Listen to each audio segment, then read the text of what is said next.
you see your house, the tree you climbed, and all those precious things, the faces of the friends I have, the images that formed. When I close my eyes in the land I love, the land where I was born.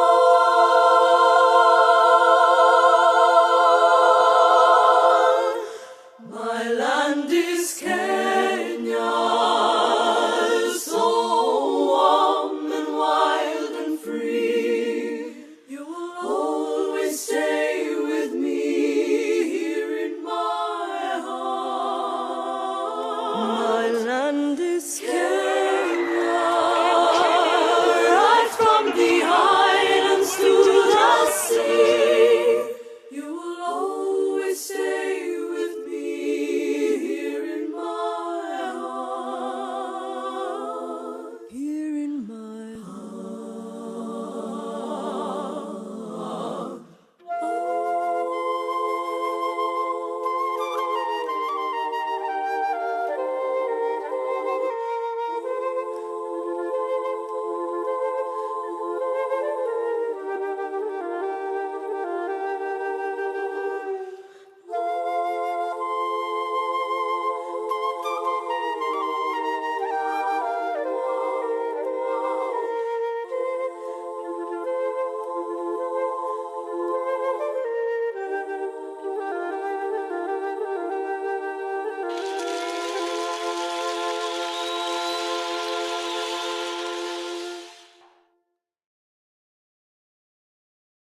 That just provokes some emotion within you to be a Kenyan.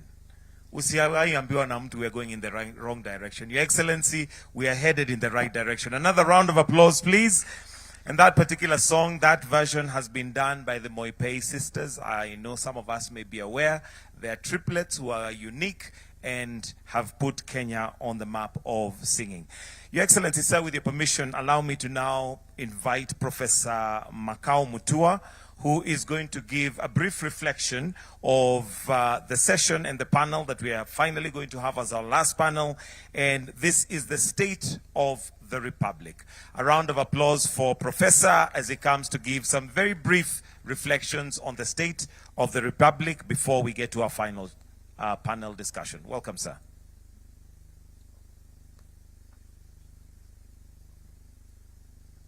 Thank you so much. Your Excellency, the President of the Republic of Kenya, Your Excellency, the Deputy President, all protocols observed. I just want to say, first of all, that this has been a very illuminating conversation. It's a reflection and also a celebration of our Constitution. But the discussion has also been very somber and very solemn. And it is on the second limb of that statement that I want to say that last year, Your Excellency, you fulcrumed this event with your partner, the late Honorable Raila Odinga. And of course, Mr. Odinga is not here today because he left us.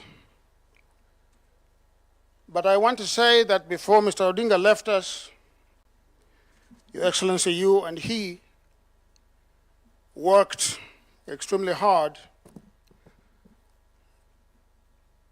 to restore sanity to our republic at a time when it was wobbling from both centripetal and centrifugal forces.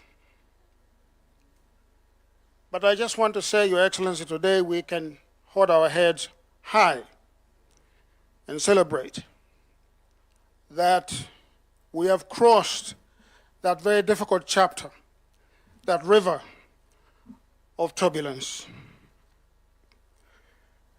Mr. President, I just want to say that we cannot microwave the idea of a constitutional culture. It is not possible. Building a lasting and a rotund constitution is a very difficult process. We're here now in 16 years, because before then, Kenya was not a democracy. Kenya was not a democracy. Our democratic journey, in reality, started in 2010. And so today, we gather here on this historic day to perform one of the most important rituals of an open society. And that ritual is the reconsecration of the temple of democracy. But it is not simply a ritual, Your Excellency. It's a remembrance that is replete with not only virtuous symbolism about what it means to be free men and free women. It's a call to the fidelity of the norms, the processes, and the institutions that require the Kenyan state to give the most happiness to the largest majority of its people. But we meet here today not to express naive optimism about human nature. We do so knowing that freedom and liberty are not possible where large demographics of the people who are necessitous and live in a penurious existence are not free. No. The basic command of the Republican state, the condition sine qua non of democracy, is to protect people and their property, and to lay the foundation for economic prosperity and social and cultural renaissance. Your Excellency, next year, we are going to perform another ritual of democracy, where every single eligible citizen will cast a ballot of conscience to elect those who will lead this great country. And let me remind Kenyans, especially the naysayers, that political competition among elites to determine who will govern Kenyans must never be a life and death or an existential contest. It must never. And I want to warn those who beat the drums of war because of an election that, and I think this may be true, perhaps there are these students in their history classes, but I want to note that to be given an opportunity to lead a nation as great as Kenya is a solemn and sacred obligation. And citizens, for it is they who hold the highest office in the land, must be allowed, as our Constitution demands, to cast their ballots next August, next year, without calumny, without intimidation, and without mayhem. 16 years into our democratic experiment, we must return a verdict of maturity as a society next year. I have said before that democracy is an experiment in living together through thick and thin. It is like most marriages. And you know most marriages are imperfect. and in fact, very imperfect. But this is the only marriage possible in a political society. The experiment of democracy, of living together, no matter how diverse and different we are. But unfortunately, unlike in a real marriage, divorce is almost never allowed, if at all. If you look at countries that have been decoupled from one another in history, the numbers are very few. The tendency is for the state to remain together. And so Kenyans must understand that we are bound together in this land, and as the Reverend Mutava Mushimi would say, until death do us part. But finally, I want to beseech all of us to internalize what we are doing here with all the three arms of the state, and that we must never take this civil conversation for granted. We must never.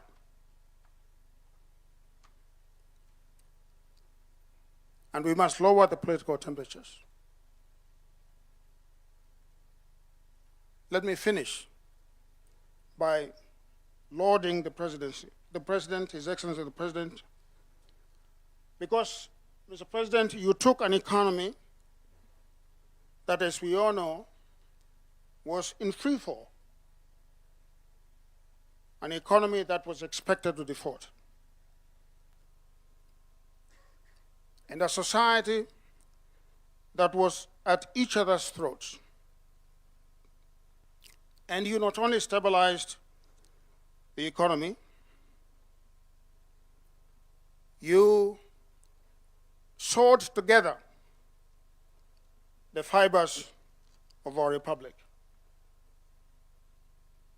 Today, if you travel as much as I do, both in Africa and outside Africa, you know that the star of Kenya is shining brightly again internationally.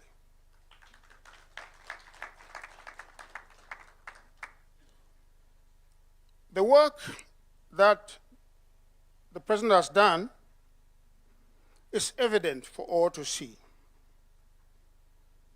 And let those who have eyes see, and those who have ears hear.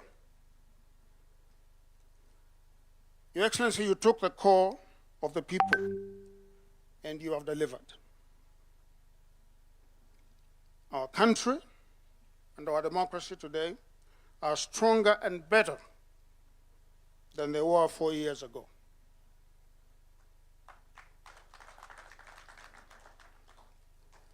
I want to say, Your Excellency, that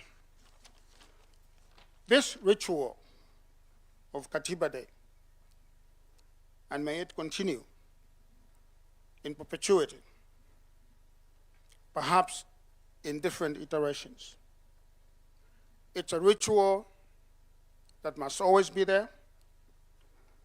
It is a ritual that reminds us that democracy is a project. It is not a destination. It's a ritual that tells us that ahead we have work to do, a lot of work to do. You heard in a previous panel, which had some of the founding Kenyans of the 2010 Constitution there. You heard them talk about some of the deficits that we must face and that we must resolve. But let me say that the work of building democracy is not easy. It is not easy. And it is not to excuse our deficits in this area. But I want to remind you, look around the globe, in our neighborhood. Look to North America, and look to Europe. And you are going to see some very established democracies that are having conniptions. You know what conniptions are? Okay, epileptic fits. Some of them are 600 years old, some of them are 300 years old. So if ours is only 16 years old, we have nothing to worry about. Let us keep the faith, let us do the work, and let us make Kenya the greatest country that it can be. I thank you. Thank you so much.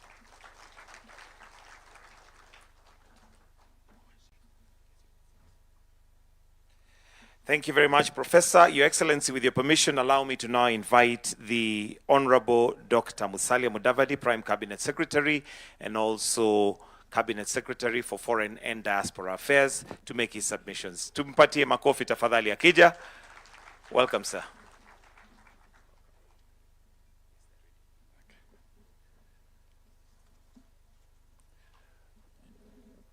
Your Excellency, the President of the Republic of Kenya, Dr. William Samoei Ruto, Your Excellency, the Deputy President, fellow Kenyans, members of the Diplomatic Corps, Your Excellency, with your permission, let me just take a minute to request the ambassadors and high commissioners and members of the Diplomatic Corps present to just rise so that you can give them an applause and acknowledgement.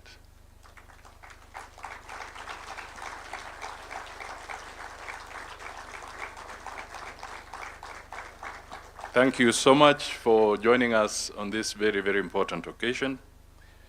And as Professor Makau was speaking, he did mention that this was an item, a program that you sat with the late Raila Amolo Odinga so that you can actualize it. Let me, in that spirit, then acknowledge Mama Ida Odinga.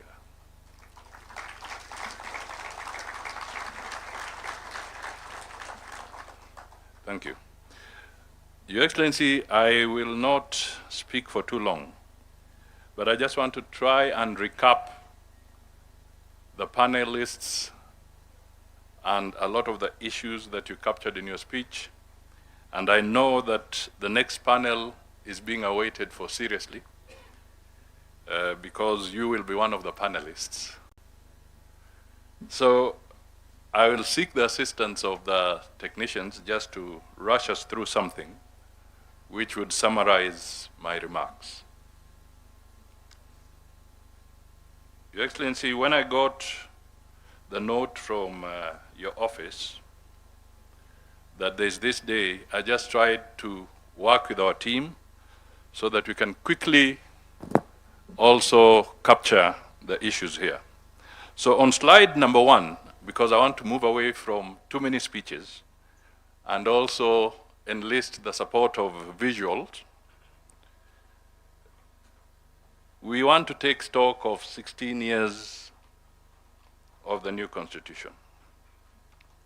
Our panelists have talked about the rights, devolution, accountability, participation, checks and balances, and therefore, when the panelists come, Kenyans may need to know what has worked, what did not, what needs to change. Shall we move to the second slide? That deals with the hardware, which the Deputy President referred to. We built the constitutional machinery, we have the institutions, Parliament has been spoken about, counties, commissions, the rights and safeguards through our courts. The question that we need to ask ourselves: can the hardware alone run the country? That's a fundamental question. Who is the software, or what is the software? The software is us, the people, the citizens, the institutions. Collectively, we are the software. We have to look at the issue of ethics, integrity, civic responsibility, and accountability. Those have been spoken to. And in the image that I had there, you'll notice that I deliberately try to look at even the child that is born.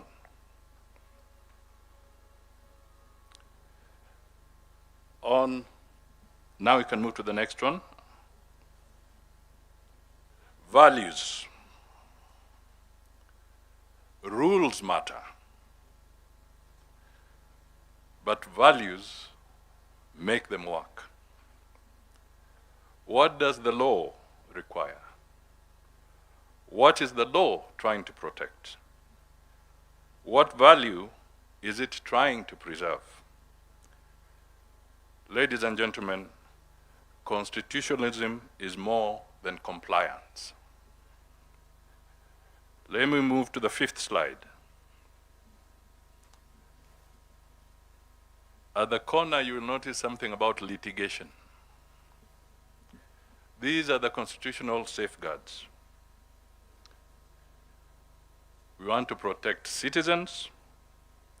We want to restrain power. We want to strengthen accountability. But process must serve purpose. We need to ask ourselves, the processes that we have inbuilt, do they serve purpose? Let's move to the next one, participation. This is a fundamental principle. We must keep the principle. However, we must improve the mechanism of achieving this principle. When we engage, do we engage meaningfully? Is it representative enough?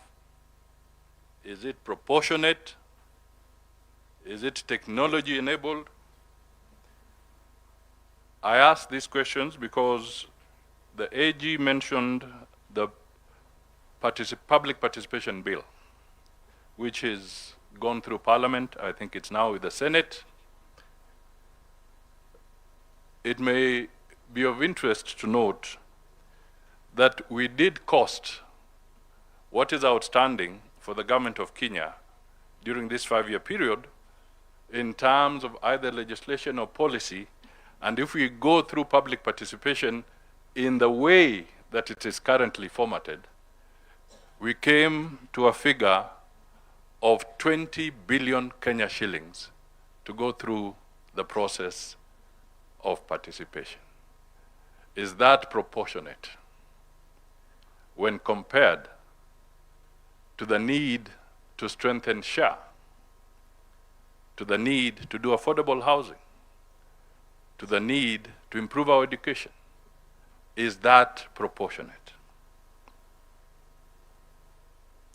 However, there's a rider there. Participation must not become a box-ticking exercise. It must be meaningful. Ownership. We have all talked about ownership. Our good friend, the late Kajwang, Honorable Kajwang, would always start his public rally by saying, "We the people." Can we stand here and say that this constitution belongs to us? Can citizens read it, understand it, debate it, apply it? A constitution should not belong only to the lawyers. Have we gone that extra mile to have this constitution in our vernacular languages, to make it easier for our people to read and understand? Those are questions that we need to ask ourselves. What are the gains? Some have been highlighted. Devolution. Power is closer to the people, to the citizens. Rights and dignity. Institutional checks. Active citizenship. These gains must be defended. What are the misses? What have we built or what have we not built? Below that question, I underline corruption. Have we dealt with it? Impunity. Has it diminished or has it scaled? Weak institutional culture. Procedure over public interest. Is it enough to say, is it legal? And is legal the issue that should be the only benchmark? Or should we ask ourselves, is it right for Kenya? Whatever we do, is it right for Kenya? Slide number 10. We are now talking 16 years later. Kenya has changed. 2010 to 2026. There's a new creature, AI. It is now with us. Technology, the economy, demographics, work, information, all now in this new environment of AI. Ladies and gentlemen, the Constitution must keep speaking to a changing Kenya. Let's just for a moment conceptualize the word sovereignty. How do we define sovereignty in this context? It's not just about the traditional borders. We have to look at sovereignty afresh. Reform. We should not be afraid to improve it, and I think the panelists came out very strongly on this. Let us refine what needs to be refined. Let us strengthen what needs to be strengthened, and let us simplify what needs to be simplified. Not for personalities, not for parties, but for Kenya. The law must serve people. We make laws to create safer communities, fairer institutions, better government, more prosperous citizens. Process must serve purpose. Let's move to the 13th slide. Is this constitution perfect? It may not be perfect, it is not. Is it defective? Some aspects of it may be. Is it capable of improvement? Yes. You all are familiar with the phrase, even a good tool becomes blunt with use. You do not, however, throw away a good tool. You sharpen it. So we have an opportunity in this debate to sharpen our tool. The 14th slide. Have we built the hardware? The answer is yes. Have we built the software? That is work in progress and ahead of us.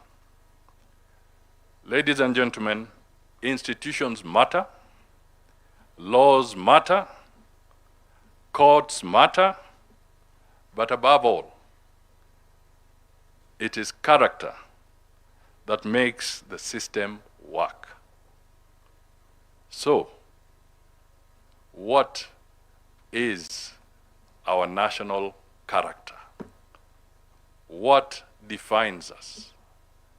Professor Hino, on the launch of the President's Day of Beyond Vision 2030, said that a study had revealed that Kenyan young are very robust, very optimistic. But scientifically, they have established there is one major challenge, the challenge of self-regulation. That comes with character. Ladies and gentlemen, my remarks end there because the people who are coming for this panel, I believe I should now invite them. It's not easy to invite a president on a panel. Mr. President, you are the first panelist.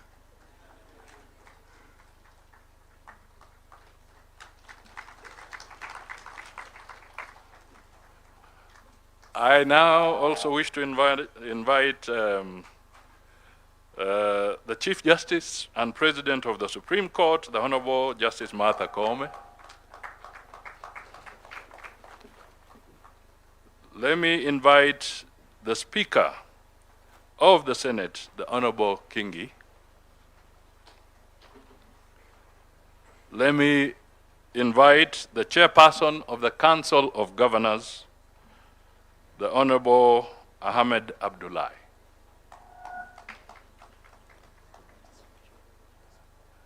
And to represent the National Assembly, the Honorable Gladys Sholay Boss. You're most welcome. I think my tour of duty ends there. I believe there is a, yeah, you can sit. I believe there's a, who was the person coming here to raise the questions?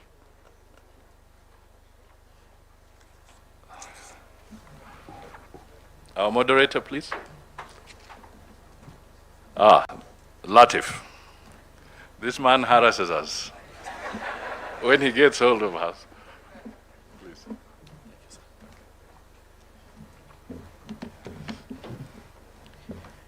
Your Excellency, the honorable panelists, ladies and gentlemen, good afternoon.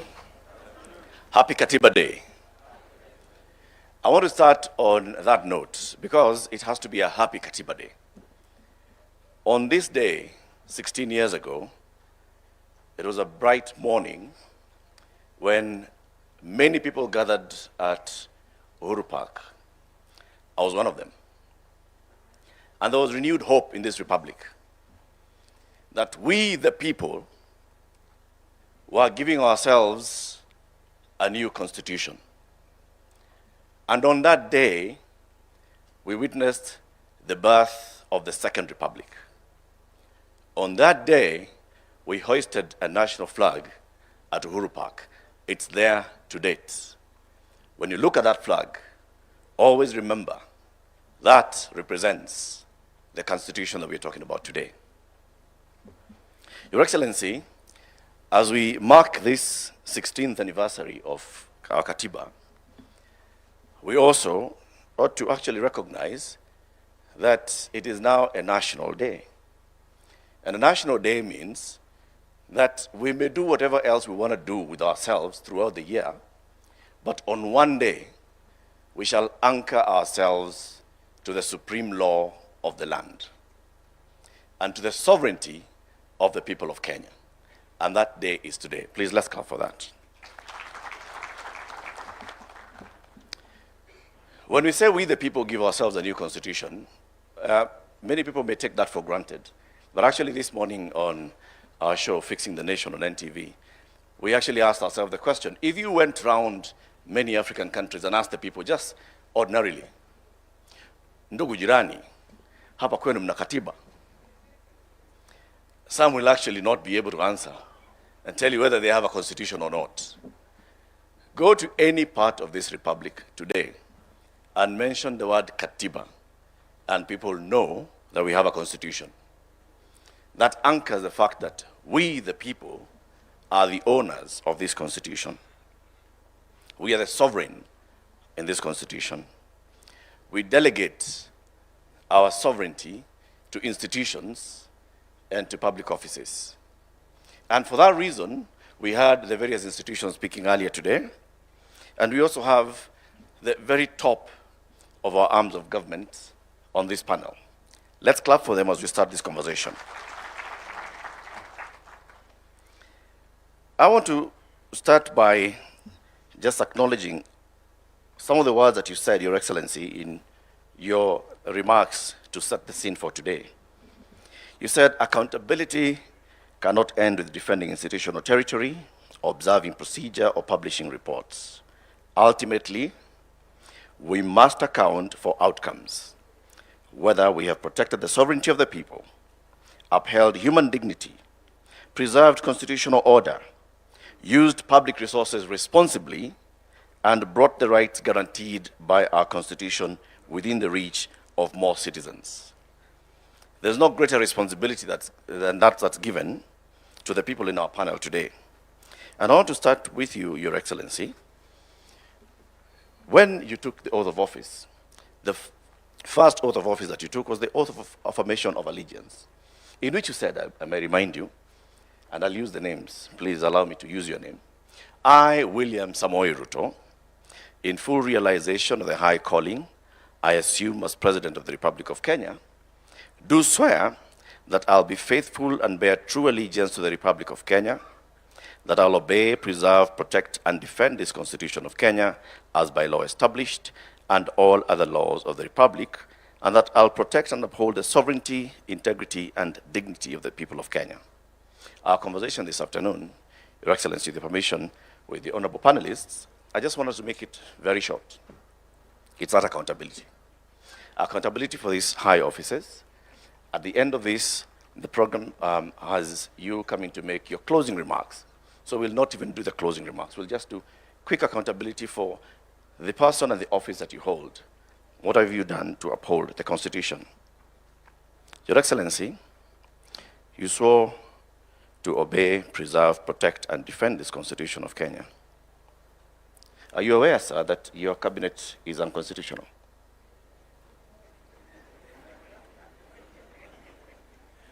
Thank you very much, Eric. I am fully aware that the court has made a determination and given me time to realizing that that is work in progress to be able to do what I need to do. But in that context, let me speak to my oath of office in a broader context, and to speak to this day, Katiba Day. And as I have said in my earlier statement, this is not just a ritual. This is a time for us to reflect and account for what we have done in 16 years with respect to the tenets, the principles, the mandate, and the requirement of our Constitution. And putting that in the context of my oath of office and being accountable for that oath of office, and putting it in the context of what, again, I said earlier in terms of how do we account for the authority that we exercise and whether that is making impact on the people of Kenya, especially on what you said, whether more and more citizens are closer to the rights that the Constitution envisaged. And I will say the following, that by way of accountability, when we seek a mandate like the way I did, I made commitments to the people of Kenya. And those commitments were not just statements. They were not just slogans. They were commitments that ultimately I must be held account, because that is what the Constitution demands of me as president. And I would want to put it in this context. Number one, I made commitments about how to transform the nation and what I need to do. And I made proposals to the people of Kenya that this is how I intend to stabilize the economy. This is how I intend to make sure that we have access to health getting to the majority of citizens. This is how I intend to work on making sure that there is decent housing as it's required by the Constitution. This is how education that is provided for as an obligation to government in the Constitution, this is what we are going to do. This is how we are going to work on access to water and all the other requirements of the Constitution. And I can confidently tell the nation today that subsequent to my election and my commitment that I will be faithful to the Constitution, we have done whatever we needed to do, difficult as it may have been, to stabilize our economy. Today, our economy is the 6th largest economy in Africa. Our interest rates have come down.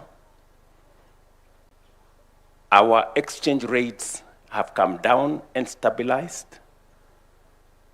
Our inflation has come down and stabilized. And our sovereign debt position is way different from what it was. We did not only,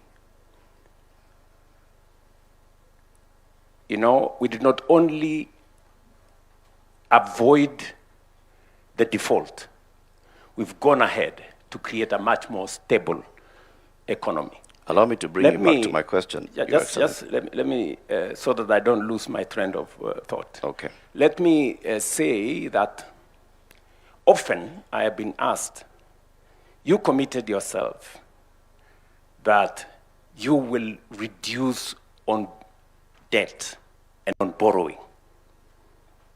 And I want to answer that question in this forum because prudent management of public resources is part of accountability, is part of accounting by leaders.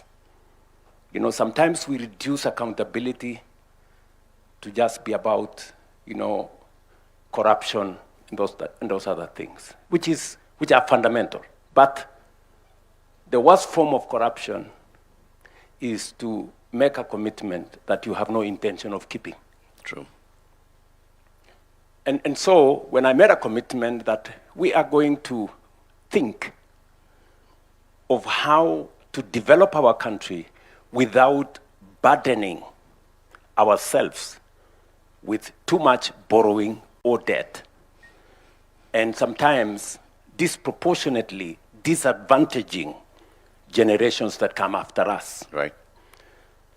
I can say on this podium today, if you look at where we were in terms of debt and where we are today, we have significantly, by multiples, reduced the rate of acquisition of debt in our country. Let me give you an example. When Moi left office, we had a sovereign debt of 630 billion. That is what Kibaki inherited. In 10 years, Kibaki took that sovereign debt to 1.8 trillion. That is 3 times, by a multiple of 3, roughly. When my brother, President Uhuru, left office in 2022, he left behind a debt of 10.3 trillion. It had grown by 5 times, 500% in 10 years. In my 5 years, that debt has grown from 10.3 trillion to 13 trillion. In 5 years, that debt has not grown by multiples. It has grown by 27%. And therefore, the commitment I made that while we will continue to invest and develop our country, we will do it in such a manner that we reduce on borrowing, we reduce on debt, and we grow our economy sustainably. So I'm just giving an example of how accountable one must be. So back to my question, sir. I will come to your question. Just allow me to set the context. I just want to phrase it again, yes, so that we don't lose track of what we are saying. And you've used the words that I do not want to repeat, but let me just use them. Worst form of commitment, of corruption, is making commitments that you do not keep. Yes. You made a commitment in your gender charter to have a 50% representation of each gender in your cabinet. Today, your cabinet is unconstitutionally composed of the requirement not more than 2/3 of the same gender. I just want to seek, because the issue here is constitutional accountability, Your Excellency. Correct. So in that regard, because this sends a strong signal to the rest of the Republic, what is your answer to that? Why is the cabinet unconstitutional? What are you going to do about it? There is a court order that has not been vacated by any other court that has given you until the 28th of October to reconstitute your cabinet. Correct. Precisely what I'm telling you is, in the context of commitments that you make, you may not necessarily get 100%, but you can get 80%. In your estimation, have you passed that exam or did you not pass? If the commitments you made, you have achieved 80%. There are some commitments that are work in progress.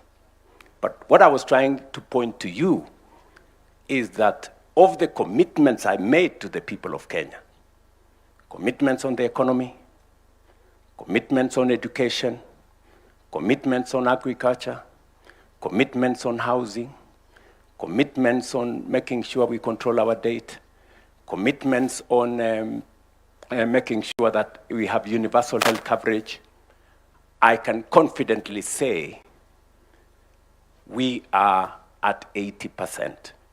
That does not mean we have discharged every commitment.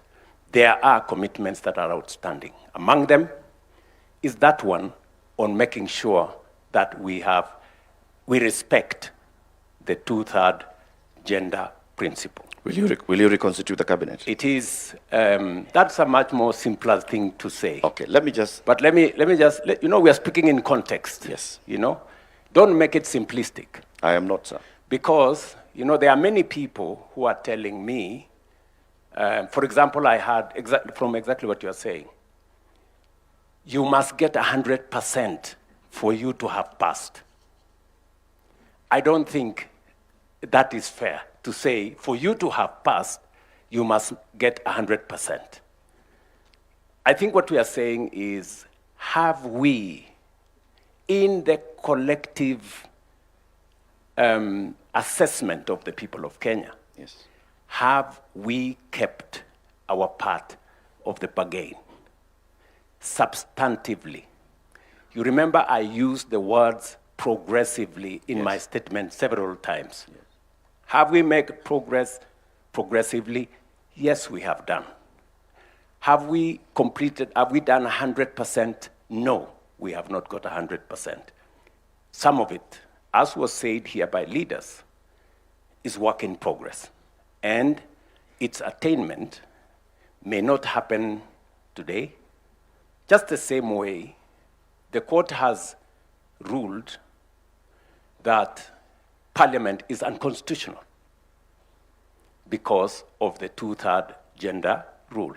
Yes. That determination was made by court, I think, almost 5 years ago, 6 years ago, to be exact. But it's work in progress, you know. I did make proposals myself to Parliament on how we could attain the 2/3 gender rule. It is still work in progress in Parliament. And I think progressively, without being too aggressive against ourselves, that is work in progress. Thank you. Thank you, Your Excellency. I want to move to my leadership, the Honorable Chief Justice. As head of the judicial arm of government, the judiciary, we the people, created the judiciary and wanted the judiciary to be the ultimate arbiter and the one that upholds constitutionalism and the rule of law in this country. Madam Chief Justice, there have been questions of integrity within the judiciary. You've addressed them previously, but you continue to address them. The question that I asked to you is, would Kenyans believe that their judiciary is functional when questions of integrity keep arising towards it and they don't see progress being made? Thank you very much, our moderator. Thank you, Your Excellency, for inviting me to this forum. I'm honored, greatly honored, to participate in this forum where we are looking at our Constitution and asking ourselves whether it has worked for us, what we need to do to make it work better.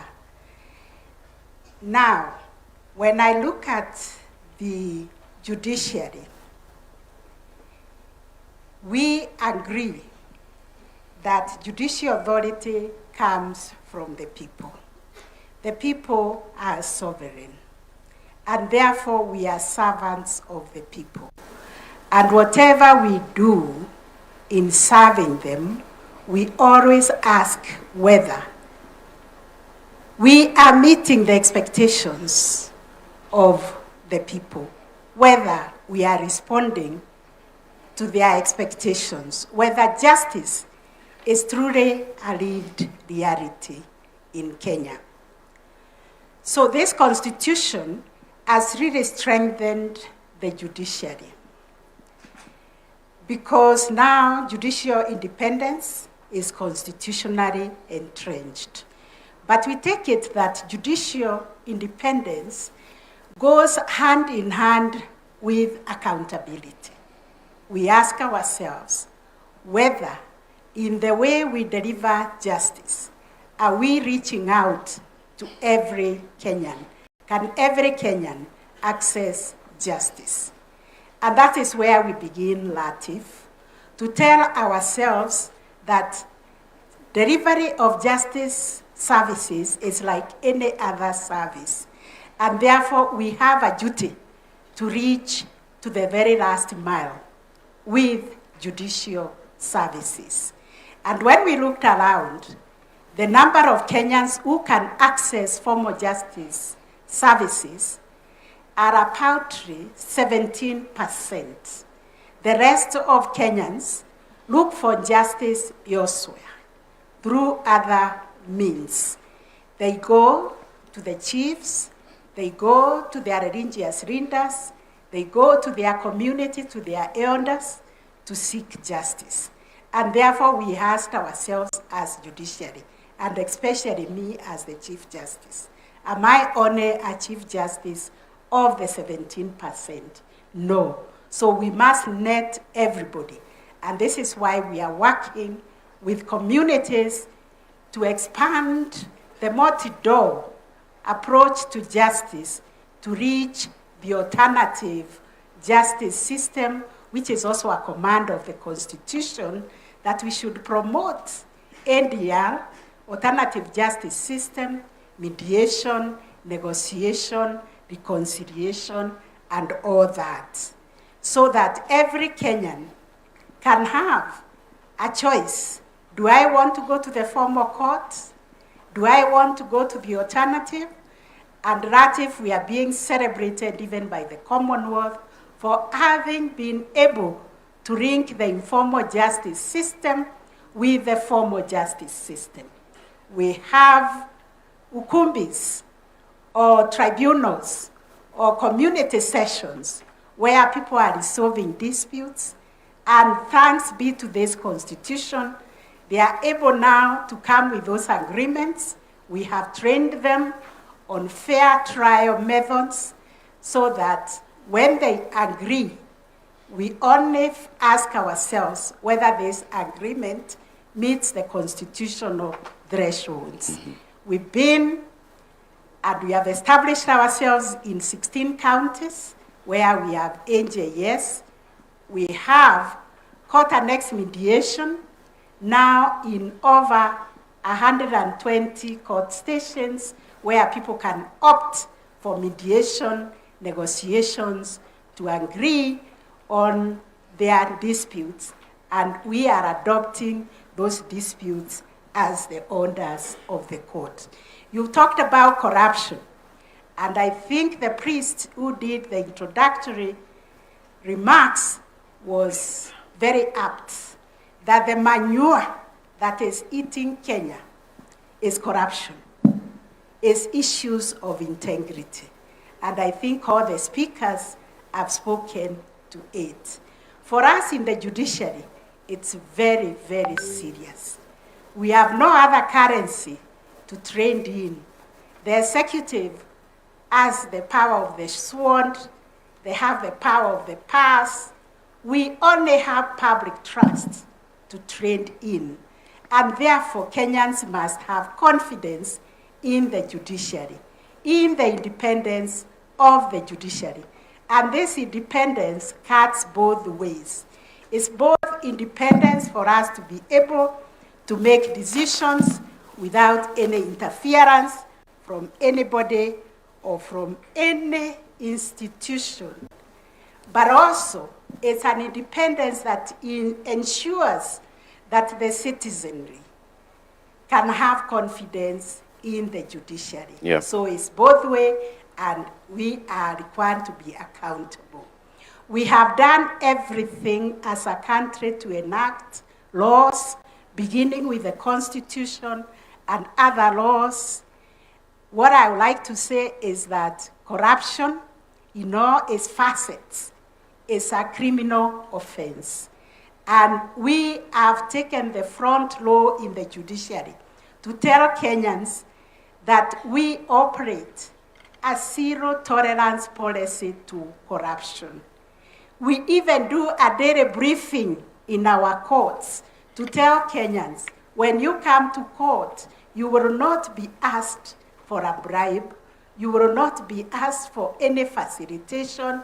Please do not bring a bribe to the court. Right. We have worked with the NCAJ, the National Council on the Administration of Justice, to develop guidelines that will help us implement these laws against corruption. And we are implementing them in the judiciary. But it is a societal problem, Ratif, that requires Kenyans to say no to corruption.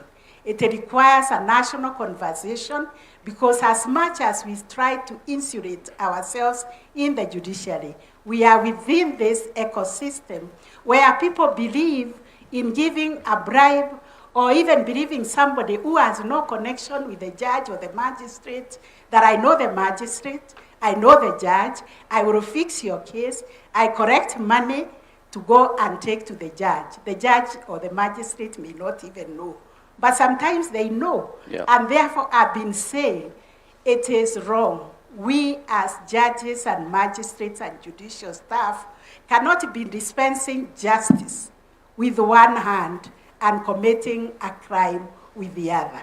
Any citizen who comes across a judge or a magistrate or a judicial staff asking for a bribe, we ask for cooperation.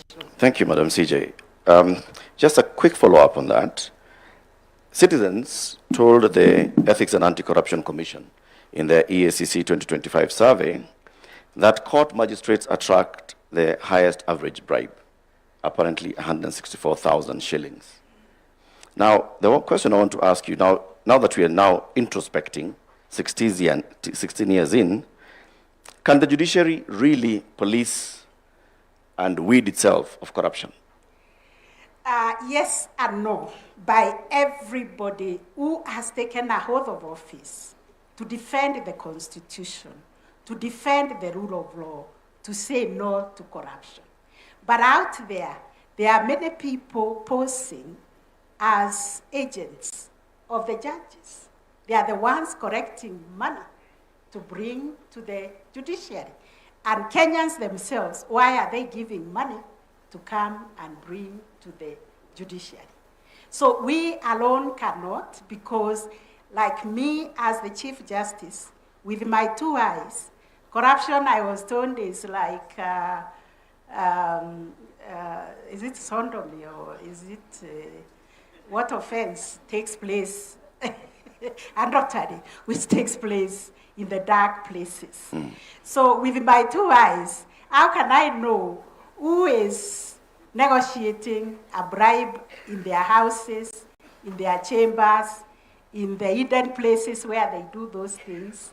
So it's a societal problem, Latif, that we all need to embrace and say no to corruption, say the manure that is eating Kenya, like it happened in New York, is corruption. Thank you, Madam CJ. And therefore, we need to say no to it. Asante. Thank you very much, Madam CJ. I want to move to the National Assembly, represented by the Deputy Speaker, the Honorable Gladys Boss. When we, the people, created the legislative arms of government, and Parliament in particular, we created a Parliament that would represent us, that would create laws that we would follow, and that would oversight the executive. Many complaints have been made in the public about the Parliament's role of oversighting the executive. Not just the 13th Parliament, the 12th Parliament, the 11th Parliament under the 2010 Constitution. Is Parliament, as constituted, maybe politically or otherwise, able to properly oversight the executive? Thank you, Latif. And before I answer what your statement comes from, I first want to say we are here to discuss Katiba at 16 and what we have done as the National Assembly to implement the Constitution. So let me start with that, because that's our business today. If you look at Article 43, which the President has spoken about very passionately, on the issues of health, if you look at the Social Health Authority Act, Parliament, National Assembly passed it. If you look at the Primary Health Act, it was the National Assembly that passed it. If you look at the Emergency, Chronic and Critical Illness Fund, that is the National Assembly. If you look at the Digital Health Act, that's the National Assembly. So on the issue of health, under Article 43, we have made our part. On education, currently we have several laws. We have already, just yesterday, we were debating the an amendment to the Basic Education Act, because again, that's a right. It's a socio-economic right under Article 43, and further to that, There's more amendments that are going to the Higher Education Loans Board, the Tertiary Institutions Act, the Education Assessment Act, and so on. All those are ongoing. If you look at the right to water, again, we passed the National Water and Storage Authority Act, and that is already in place. If you look at the issue of housing, the Housing Levy Act was passed in Parliament. If you look at the changes that were made to our savings at the National Social Security Fund, again, that law was amended by Parliament to be able to allow an increased amount so that we can have increased savings in the country, so that we are not borrowing money from other countries, but we can borrow our own citizens' money. If you look at Social Security, on the money that is given to senior citizens by government, again, that took an act of Parliament. So we can categorically say that as the National Assembly, on the manifesto of the Ruto administration, we have been able to do our part. On the issue of the right to food, again, when you see some of the programs and some of the laws that we are passing, is to ensure that we are able to attain the issue of food security. The courts, on many cases, has castigated Parliament over public participation, and that's why the Public Participation Act is currently before the House and has gone to the Senate. Again, the National Infrastructure Fund, that's an act of Parliament. The National Sovereign Fund Act, that's from the National Assembly. The government-owned enterprises, that's also that. And just to tell you that Parliament is sensitive to the people, because we represent the people, and that's what the spirit of our Constitution says.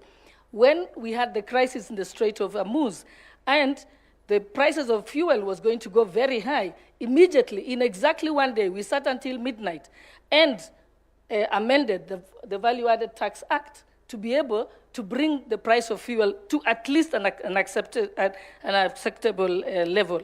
So yes, Parliament is doing its part to be able to implement the Constitution. On the matters of oversight, every single day, when we are not sitting in plenary, we are calling to account the executive. I know that the Auditor General was here, and yes, you many times hear the voice of the Auditor General when she has audited a certain institution.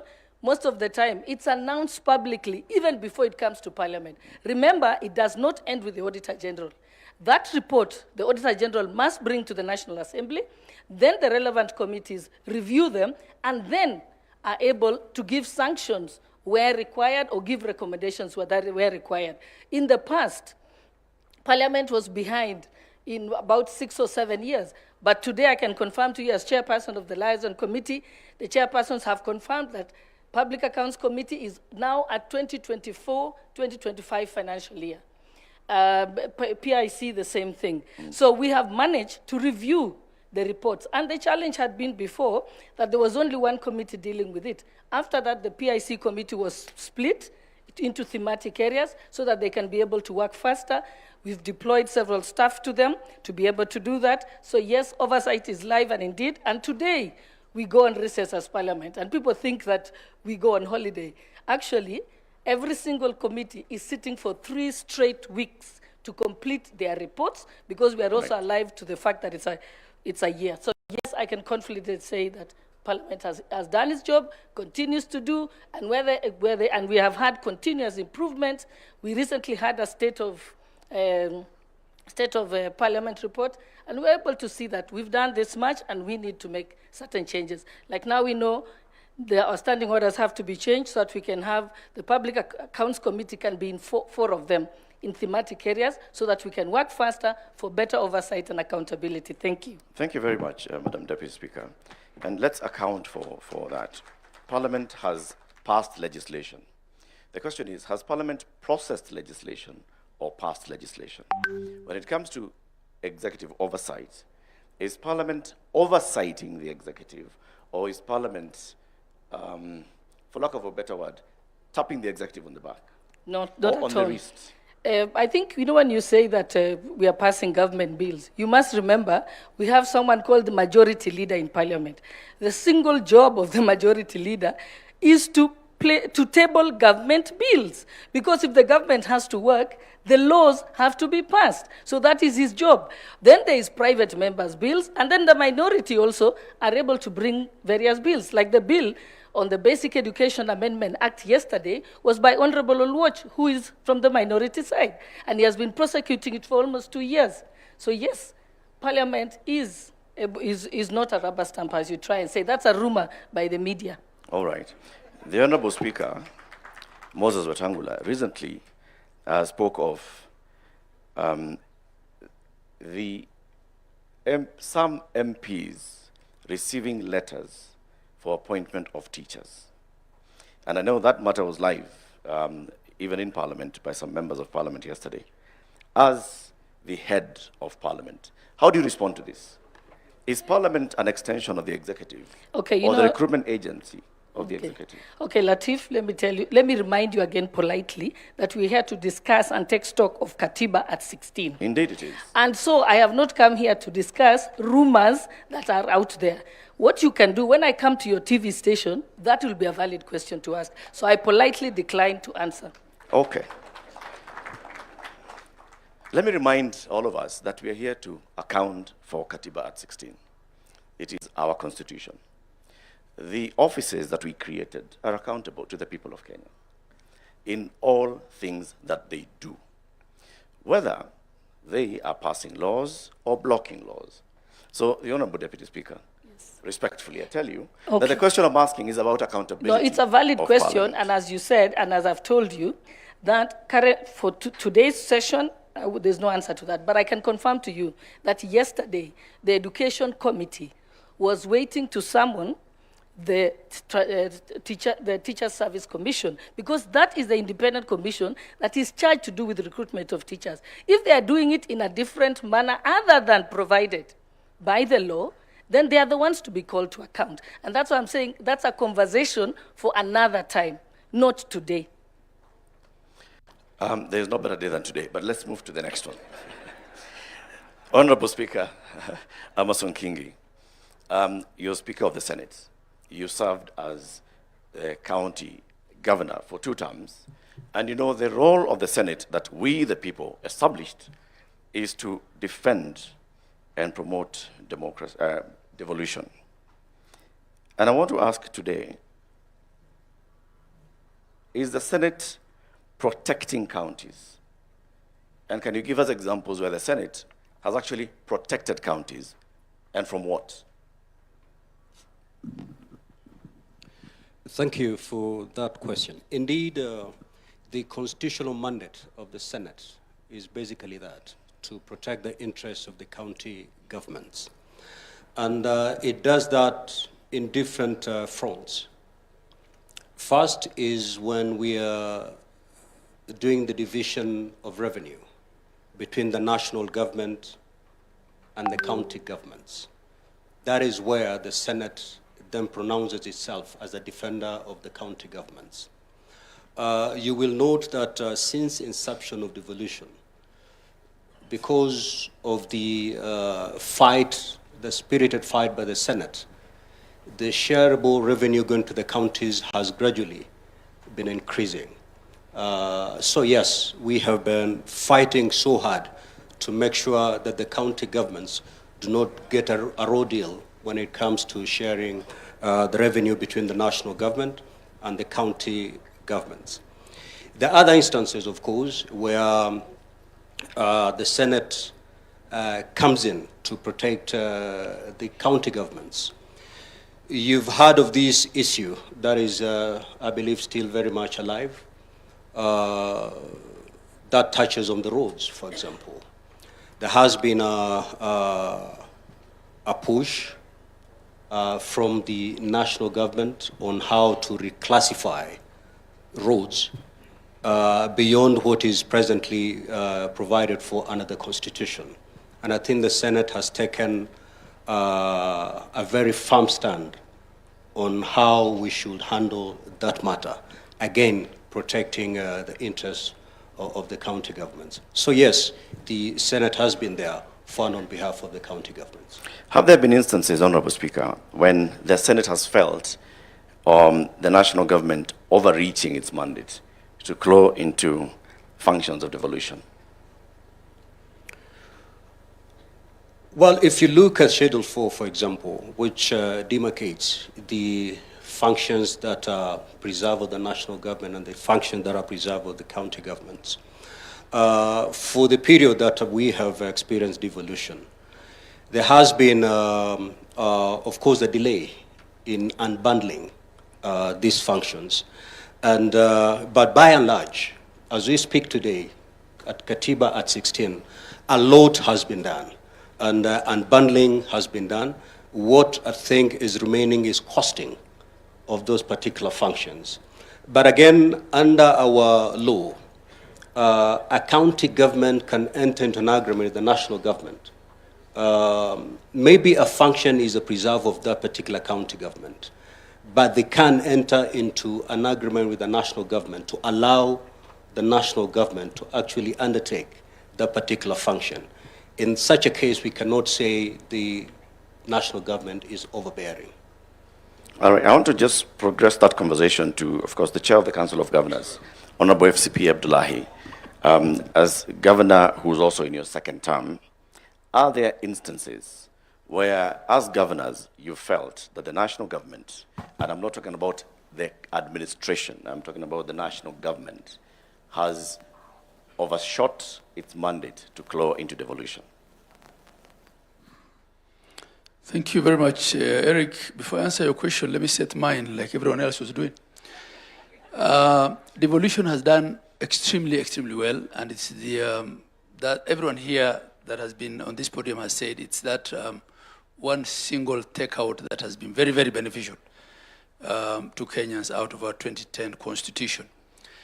And without giving numbers necessarily, if you just look at the expansion in healthcare, in agriculture, in early childhood education, the distances that have reduced for fetching water, and all the number of hospital beds, and I have the data here in a very refined manner, devolution has done extremely well.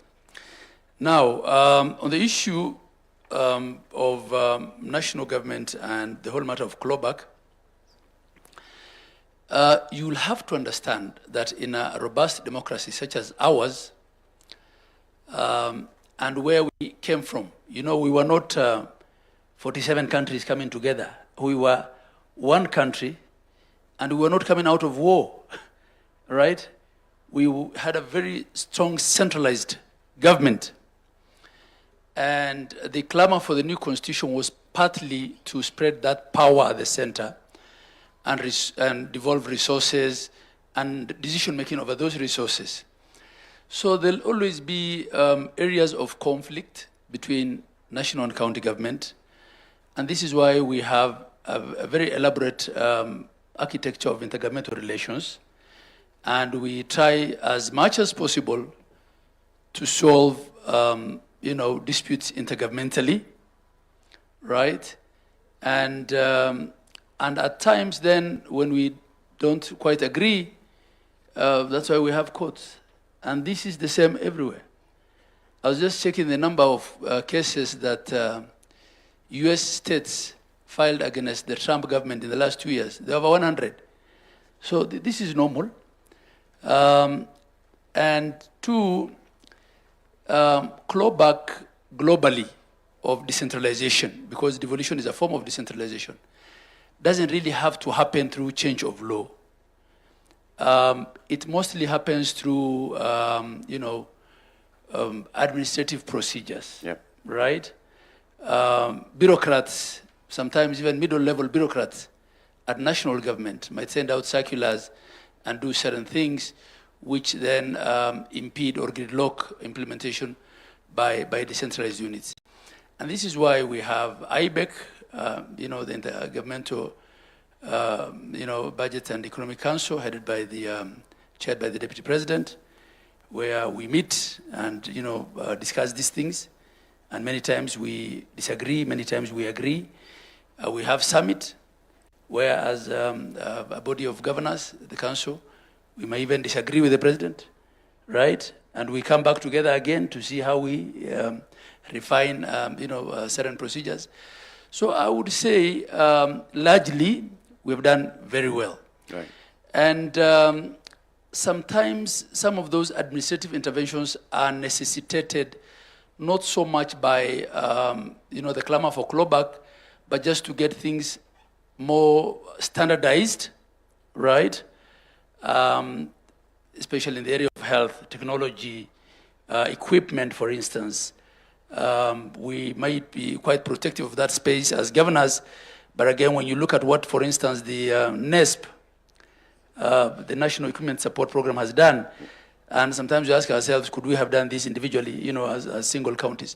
So clawback is something that we always, as governors, have to be wary of. But this is why then there are these elaborate arrangements of intergovernmental architecture. And this is why also sometimes we go to the Senate and tell the Senate, this is not acceptable to us. And the Senate, much as we have a lot of other differences on other things, still remains and is the key protector of counties, protecting counties against Big Brother, protecting counties against themselves. So this is part of the robust architectural framework that we have. We have over 42, I think by the last time I checked, intergovernmental partnership agreements between county and national government. And we take this through a lot of, legal procedure. We get, lawyers to look at them to see, how it could end, whether it is a clawback through the back door. And by the time we agree to sign those intergovernmental partnership agreements at a full council, then we are fairly confident that it's an arrangement that works for us. Of course, clawback is not only by national government, or the fear of clawback is not only with respect to the national government. Increasingly, it's also with the National Assembly. And because the National Assembly is also becoming quasi-executive by virtue of the funds they handle, CDF, I don't want to get to the politics of that. There's Matters Equalization Fund. It's there for accountability. Right, Matters Equalization Fund. So the strict, separation of powers between executive, legislature, and the judiciary, and especially between executive and legislature, and the realities of our political patronage. I think those are things that will be with us for quite some time.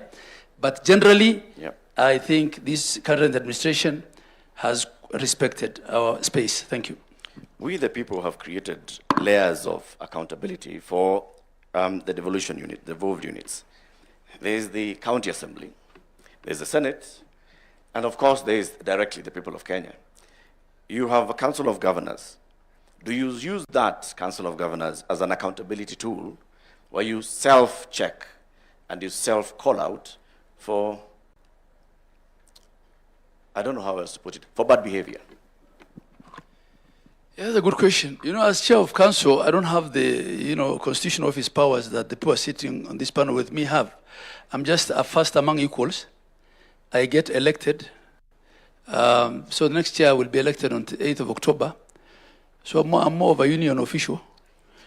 But having said that, we also have, benchmarking and best practices and advisory and conversations that, out of respect, I can have as chair with individual governors. But I get this quite a lot when I visit counties where the public complain to me about their governors. So that's not my role as chair of council. But we try to do this through benchmarking, by sharing best practices, by not reinventing the wheel, and by also having honest conversations in our, council meetings. There are things I have publicly said as council chair, that as a leadership we will not, protect non-remittances of statutory reductions, or continued budgeting of pending bills. And these are conversations that we have as governors, but the architecture is not such that the COG is not an oversight body, right? It is an intergovernmental relation outfit. Thank you. It's an association, a club. Yes. And then the other question of the layers of oversight, this is a live debate that we're having now where does the oversight role of county assembly end and where does that of the Senate begin? And I know there's a panelist who said county assemblies may not have, what it takes to oversight. I mean, it probably is. Then what are the requirements of being a county assembly member? Until very recently, the only positions that required any qualification was president and governor and their deputies. Everyone else could be elected with an ID. Now the courts have also said governors, like everybody else, need not have a degree.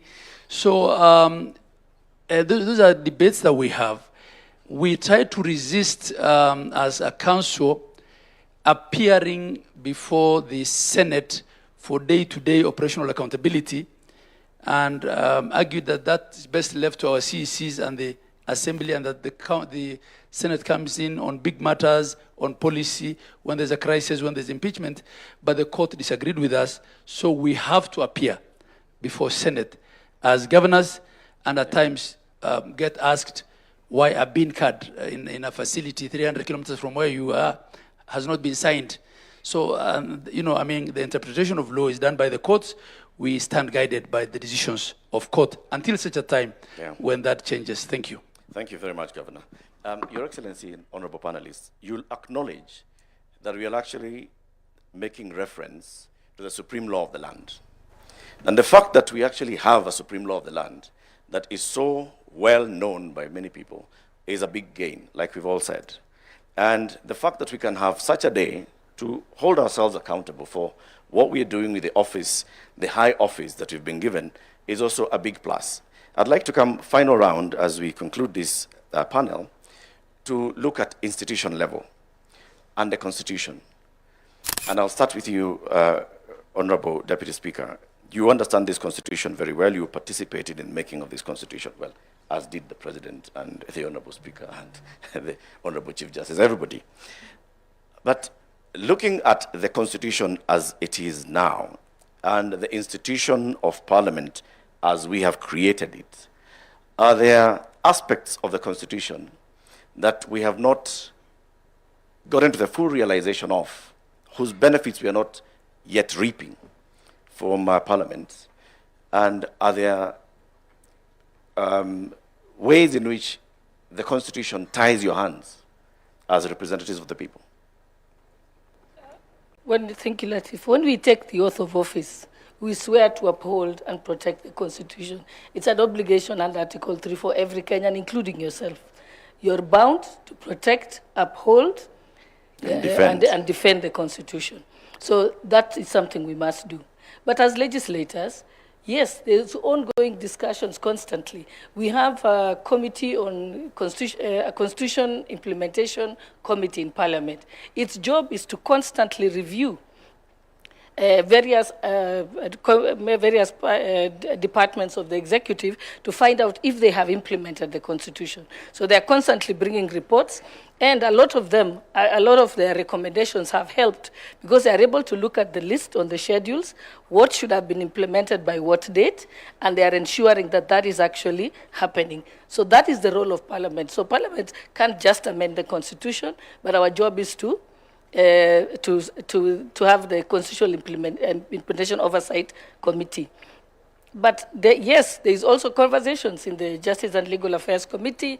I know which I sit on, when we have met the Electoral Commission and so on, and other arms of government, they say this probably needs to be changed. And what we have done is we normally give that report of requests to the Implementation Committee, and they are keeping a bank of that, so that when the time comes, when the Kenyans think that we should change the Constitution, there will be a reference book and a reference document. So that is available in Parliament.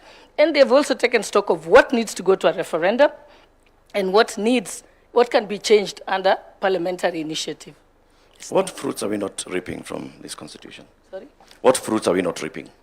Are there any fruits that are contained in the tree of the Parliament that we are not enjoying yet? Within Parliament or the Constitution? As the people of Kenya, we the people. No, I think, like I said, having a Constitution is not an event. It is a process. So we are walking that journey now. And that is why I want to thank Your Excellency for convening this, because this is a time for self-reflection as a country. It's giving us a chance to make this a conversation. And just the way His Excellency also said that we need to look at Vision 2060. And again, that is something that the public will be involved in it. And I think this is probably the first time it has happened in the country, because that is how we improve our country. Thank you. Thank you, Honorable Deputy Speaker. Honorable Speaker Kingi, what are we not getting out of the Senate? Well, I think you're getting everything from the Senate. What more could we get out of the Senate? One area that we felt as a Senate need to be, clarity ought to be brought to bear is the mandate of the Senate and the working relationship between the Senate and the National Assembly. And for this Parliament, the working relation has been pretty good because I and Senator Wetangula tend to agree on a number of issues. But take, for example, the last Parliament. The Speaker of the Senate and the Speaker of the National Assembly are not seeing eye to eye. So we do not want to see this based on personal relationship between the office holders. We need a clear law that would define how these two houses work. And that's why the Senate has come up with a constitutional amendment. One, to expand the mandate of the Senate, and two, to bring clarity on how we can work together with our sister house, the National Assembly. Thank you very much. I want to skip to Honorable Governor Abdullahi, and then we shall conclude with the Honorable Chief Justice and His Excellency the President. From our wordings and the spirit and letter of our Constitution, when we said we'd like to devolve power and to devolve some functions so that we have closer governance and closer decision-making to our people, in your experience in the last 10 years as governor, what are we not benefiting from yet from the devolution as envisaged in the Constitution? And what can we do to get there? Thank you. Eric, as I said, in many ways, devolution has done its bit to equalize this country. The kind of devolution we have is not one of political power in that sense, if I look at it rightly. It's one of economic devolution. It is of service delivery, the things that matter. Given our diversity also, it might have been the right thing to do, because I know countries next door where there is ethnic federalism and states sometimes fight. One state picks up arms against the neighboring state. I think it's good that we didn't go that way, and that what we devolved is basic services and resources and decision-making over those resources. Of course, even for functions that are devolved, policy and standards are still with the national government. And the question of accountability, which what we are discussing here, especially with respect to fiscal management, at times also may limit how much you decentralize decisions with respect to resources. Because if you take them then very low and you're responsible for answering the audit queries in the houses of Senate and Parliament, however, and the Assembly, it can look a bit counterproductive. And counties have been accused of not also devolving certain decision making much lower. I think the other thing that I'll probably speak to is the nexus between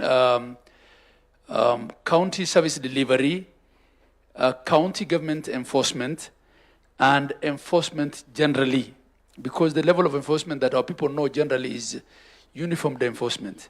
County askaris can only carry rungus.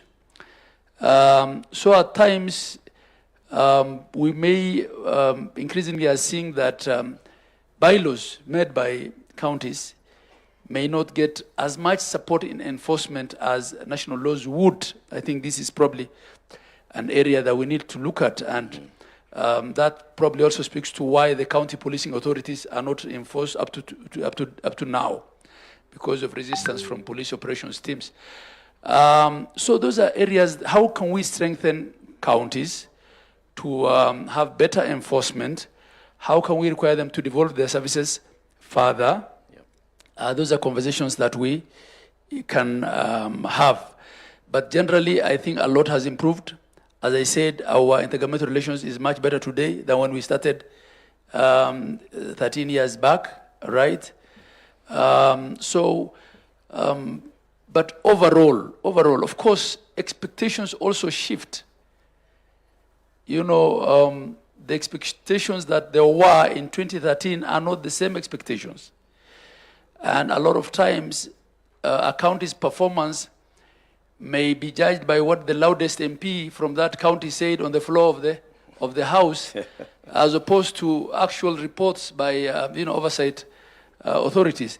This is part of our politics, which we have to deal with. Lastly, maybe to protect counties, I have a lot of respect for my brother Abdul Qadir Mohammed there, and I don't think I have the qualification to argue with him on matters legal. I'm a simple accountant, but I have disagreed bitterly with him on the question of impeachment, and as to whether impeachment is a political decision or a legal decision in a presidential system.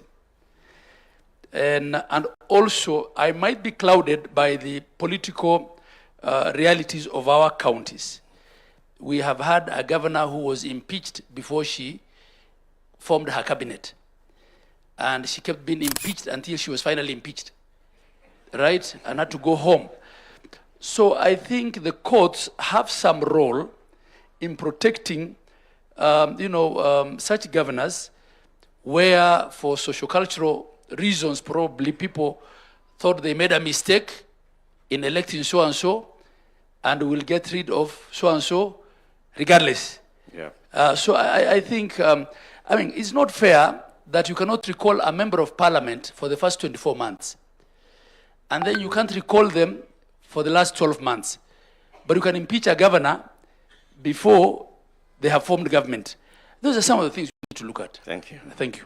Thank you very much, Honorable Governor. I want to come to you, Honorable Chief Justice.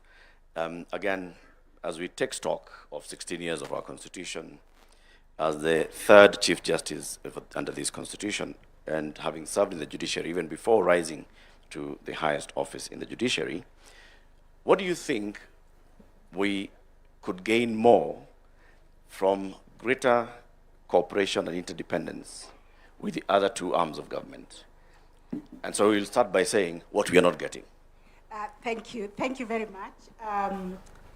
Just like the Deputy Speaker, what I can say is that our mandate as the judiciary is always to breathe life and spirit to the Constitution as it is. And what I can say is that Kenyans have full confidence in our Constitution and in the institution of the judiciary, because they keep bringing disputes to us. And judiciary has courageously interpreted the Constitution. I heard some of the panelists saying that the judiciary overreaches. When there is an issue of overreach, because also the jurisdiction is given to the courts by the very, very Constitution, that is why we have the hierarchy of courts. If you are dissatisfied with the decision from the magistrates, you can appeal in the High Court, Court of Appeal, and if the law allows, you can come all the way to the Supreme Court. Now, when it comes to challenges, we have many. For instance, the Constitution created the Judiciary Fund. And I'm surprised that if you did not ask the other colleagues what they are doing about corruption. Judiciary gets only 1% of the national, actually less than 1% of the national shareable budget. And when you ask about corruption, you should have asked, where does the other 99% of the shareable budget go? Good question. Are there corruption also in the ministries, in the procurement, in other things? Because you only zeroed in on judiciary. You should have asked the other question, because here people said we have huge poverty levels in our country. That is a problem, because if we implemented this constitution the way it is supposed to be implemented, then we cannot be talking about high levels of poverty. And even these people come to us in the judiciary, they need legal services, they need legal aid, and they, we see it. So because we live in this country, but we say this is our country. Whatever is not working, we must fix it.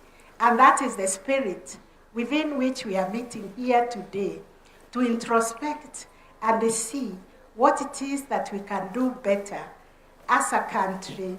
How can we work together as the three arms of government supported by the constitutional commissions to fix all the things that are not working? For instance, we in the judiciary do not seek for cases. Kenyans come to court. And because this constitution has given them the right, when you compare this constitution with the old constitution, you could not take the government to court. You could not obtain an injunction. You could not obtain a conservatory order against the government. But this one allows any citizen even to come to court on their own right or on behalf of another citizen. It allows everybody the right to bail. It doesn't matter what offense they have committed. So we are grappling also with understanding our mandates. We are grappling with understanding the checks and balances. But what I can say is that we need to sustain this institutional dialogue. Right. Because at the end of the day, we are all serving one Kenyan. And one Kenyan who is failed in the delivery of service anywhere, be it at the police, be it at the court, be it in the hospitals, they say the government has failed us. So we have to continue with this dialogue and see where we need to put resources. In the judiciary, you can see the Supreme Court. It looks actually very dilapidated. Your Excellency, you renovated the State House recently. Look at the Supreme Court. We need institutions that can even reflect the power, the authority, and the mandate that is given to the institutions of the judiciary. Our budget is so meager, so that even as we say we want to reach the last mile, we have now 60 small claims courts. Everybody in the 150 court stations we have is asking for a small claims court, because this is how you reach the ordinary mwananchi. But the budget does not allow us to do that. We are required to have courts in every sub-county, and that I understand it to be a constituency. We only have 150. We still have a long way to go. And this is because of the budgetary constraints. But recently, we came up with a master plan and a roadmap of how we can reach to all these counties, sub-counties, with the High Court, with the Magistrates Court, and small claims courts, and with the alternative justice system. We have mapped the whole country. We understand where we need to go. And now, because we understand the budgetary constraints, and we are also Kenyans, we live here. Our country is like your mother. You know what your mother can give you, Yep. and what your mother cannot be able to give you. But there are certain priorities, especially when it comes to justice needs, that we need to address through more budgetary allocation. Thank you very much. That is the problem I have found in the implementation of the mandate of the judiciary to access justice to everybody. We are not able to reach everybody because of the budgetary constraints. Thank you. Thank you very much, Honorable Chief Justice. I want to conclude with you, Your Excellency, the President. You occupy a very high office, head of state and government. Head of state means that you are a symbol of this republic. And I want to speak to you from that level, looking back, because you have participated in this constitution journey, before Bomas, into Bomas, out of Bomas, into Naivasha, into parliament, into the referendum, into implementing it as the first deputy president under this constitution and the second president under this constitution. So far, what are the gains? Because we've talked about the gains that we have, and we can all acknowledge the gains that we have, and you reflected on them in your opening remarks. What are these things that we are yet to realize, we the people? And how can we get there? What do we need to do to get there, to realize the aspirations and the great dreams of our Constitution?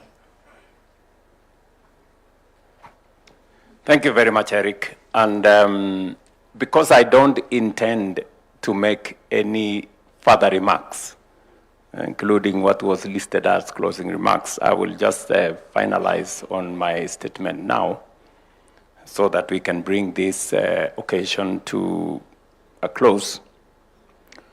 First, let me say the following as I come to answer what you have asked me. That I'm very proud that we are able to sit down in the manner in which we have done and ask ourselves very candidly, very pointed, accountability questions from what you have asked me about the matter of cabinet, to members of parliament on the letters, to Madam Chief Justice here. It just goes a long way in, putting in context the great country that we have, that we can stomach any inquiry into what we are doing as citizens and as leaders. The fact that, this occasion, the Katiba Day, when I thought about it, and I thought about this in the context of what you have said, I participated in Bomas. I participated in Naivasha. There was a Kilifi draft. I was the first deputy president under this constitution. And today I have the privilege to be the second president under this constitution. There is a journey that we have traveled as a country. And as head of state of this country today, I am very proud that this Katiba Day is not just another occasion. It's not just another celebration. It is a place where we call ourselves and ask ourselves difficult questions. Have we done what the Constitution expected of us? And why I am very proud about this moment is because I have managed to bring the country to a place where we can candidly ask ourselves questions. Last week, I was here in KICC on one of our primary subjects, that is universal health coverage. And I spent 5 hours the first day, 5 hours the second day, answering citizens, having an engagement with citizens. As president, that does not happen in ordinary circumstances. No other president has done what I have done. I have put myself at a place where I can be questioned and taken questions and answered. So I think this is a good place for us as a country, number one. Number two, we have made very good progress. As somebody who worked under the old constitution and the new constitution, I can proudly say, as others have said here, Mutava Mushimi, all the other good people, including Abdikadir and all the other people, that we have made progress. Of course, we could have done better, but that does not discount the progress that we have made. In different spaces, devolution, for example, which is probably the biggest gain that this constitution brought. There are many arguments as to whether devolution has worked or has it not worked. From where I sit, I think we were right to have devolution. Devolution has served this nation. Could it have been better? Yes. Are there challenges? Yes. But that does not discount what devolution has done to our country. Specifically, for example, the biggest subject, health. I see many people trying to argue that maybe health should be reverted to national government.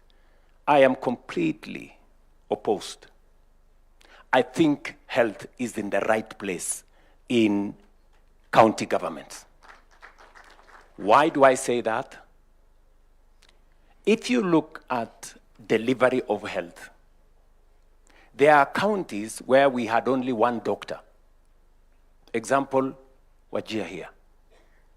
Today, there are 70. There are many more health workers. Supervision has been devolved from the national government to the county. County workforce, health professionals are held to account.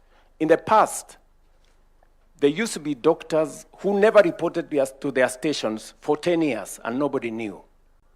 That is no longer possible. The county governments have appropriated that space properly. And so, have they done many other things better than was the case in the old system? Let me also say, having served as the first chairperson of the Intergovernmental Budget and IBEC, that we started off with a lot of territorial fight between the national government and the county government, and rightfully so, because there was still a hangover by the national government to try and control counties. And then there was also, a bit of that, I must admit. But progressively, we have come to appreciate that there are roles assigned to counties, there are responsibilities and mandate assigned to the national government. And that way, we have found a way of living together.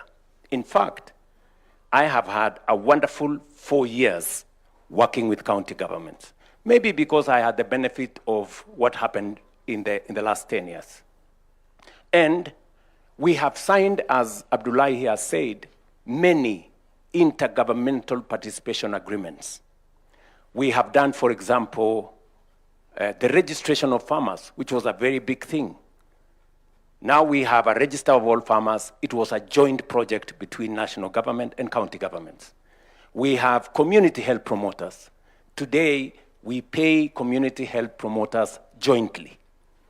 The community health promoters are doing a fantastic job. Today, we have signed an intergovernmental partnership agreement on matters health. I would have chosen, for example, to say health is a devolved function and I should have nothing to do with it. But we sat down with counties and we said there is a role where national government can support counties in delivery of a mandate that is assigned to counties, and that is purely constitutional. The Constitution, provides for that kind of mechanism. And we use that mechanism to improve health outcomes. Today, we have more citizens registered on social health. Today, we have more citizens treated. Today, we have better delivery of equipment. We signed a partnership agreement with counties. Today, they get equipment that they don't have to pay for because of the agreement we have signed, and they are using those equipments to deliver health and get paid for by SHA. So I can say confidently that counties are better placed when there is a better relationship between the counties and the national government. That is not to say there are no challenges. Yes, there are challenges here and there, but continuously we keep resolving those challenges. Let me give you one challenge, for example. On matters to do with housing, there was a challenge on whether housing is completely devolved or there is a role for national government. And we managed to resolve it, by making sure that we established under the housing fund a place where the housing fund has representation from the national government and the county government, and it made it easier for us to make the steps to go forward. Let me leave that there. And having said that, I can say with confidence that our decision as a people, as a nation, to have counties in place was the right decision. But I hear what Mutava Mushemi is saying. That is it too expensive? Can something be done about it? That is a conversation Kenyans can have, on how do we make them much more effective? That is, or the size of parliament for that matter. That is a conversation we can have as a nation. Let me come to what was said by my elder sister here, the Madam Chief Justice. I think if there is one very progressive area that we can confidently say as a nation that we did very well under this constitution, is our judiciary. I think the judiciary today has maybe more latitude than they need, if I may say that. I think we overgave ourselves the space around judiciary, because they can literally do anything, which is possibly a good thing, so that they can limit the power of government. They can also interpret legislation in this or the other way. But what I can say about the judiciary is that even as we celebrate the place of any citizen being able to go to court and challenge everything, there is always the argument that I want to make, and I have brought it up with the Chief Justice. For example, we go to the people and we tell the people housing is a mandate, a command under Article 43 for government to provide adequate, dignified housing. You go to the public with a manifesto, you tell the people how that right is going to be realized, and the people give you the mandate. 7-8 million people, Kenyans, vote, and they say, proceed. And then one person, possibly the name that comes into mind is the one you know, goes to court and stops the whole process,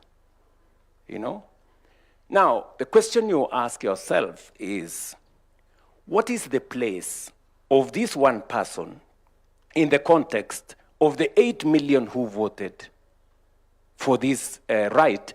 And secondly, this right is in the Constitution. So that's the question, again, that maybe the judiciary, on their own wisdom, may want to think about balancing the right of every citizen to challenge whatever is being done, as against the right of others who believe that that right should be achieved. And also the right of government to live up to the constitutional demand for them, for citizens, to have decent housing. So this is, again, a place where we possibly may want to have a conversation around. I don't think it amounts to changing the Constitution. I think it is by way of practice, and all of us looking at what are the possibilities. Because, and I will come to this later, in terms of my perspective as to what areas haven't we, I will come to answer that question. But having said that, I think I have had a wonderful relationship with the judiciary under my administration. They have cornered me in many places. They have brought down some of the things I wanted to do. But in some cases, they have made very useful proposals. You know, they have told us, for example, go and change the law so that it's not just those who are salaried who pay for housing, let all others pay. Very, very progressive, you know. They have also told us in other areas, maybe change the law so that you do this. So again, I cannot wholesome say they have done something that has stopped us. They've, in very many cases, enriched our, you know, proposal on how to get things done. But to the words of the Chief Justice here, and she has said, and rightfully so, that there is a budget issue, which is an issue, again, we must have a conversation as citizens. Should we pay taxes? Should we not? Should we borrow more money to do what we have to do? Or how do we borrow responsibly? So this is, again, another conversation, because the bottom line of all this thing about budget is taxes. Yes. I mean, we must have a candid conversation. Today, there is a big argument that Kenyans are overtaxed. We need to have a conversation. Is it based on empirical evidence? To my reflection, we are at 14, maybe 15%. Our taxes are 15% of GDP. The highest country, France, is 45% of GDP. They pay 45% of GDP. We pay 15%. South Africa pays 25% of GDP. So is the argument that we are overtaxing ourselves right, or is it not? And is it possible for us to provide for every service that we need without thinking of where we are going to raise the revenue for us to do that? This is, again, another conversation that speaks to what Mutaba Mushimi was saying as to affordability of government. But to my defense, I can say here that we have increased the budget for the judiciary from 18 billion when I came into office to 30 billion today. We have almost doubled the budget. That's the correct position. Under my administration, I think, together with the Judicial Service Commission, we have hired the highest number of judges any administration has hired. In my 4 short years, I think, Madam Chief Justice, I think you, myself, and your JSC has hired close to 100 judges. So we have made a contribution. Maybe we have not reached where we should. I sympathize that the building at the judiciary is not in very good shape. But I don't know whether you really want to renovate, because you have to be ready for the consequences of renovation. The audit out there is very vicious. You know, you don't know how much shit I've gone through on lectures on whether it was the right thing to renovate a State House. I've tried to make argument that this place was leaking. This is the address of the people of Kenya, any citizen, but I don't know whether I have succeeded. So as you think about renovating and rebuilding judiciary, I will warn you that there will be consequences for that. But I guess you have the metal for it. And I think with the new facility that we have negotiated with yourselves and the World Bank, we now have a facility of about 20 billion shillings to be able to rethink about how we can empower the judiciary to do more. I think we have done a couple of other things, including looking at the retirement benefits of judicial officers, their transport, and many other things, which I don't want to say. But I think we have tried to make a contribution in that direction. Let me say finally that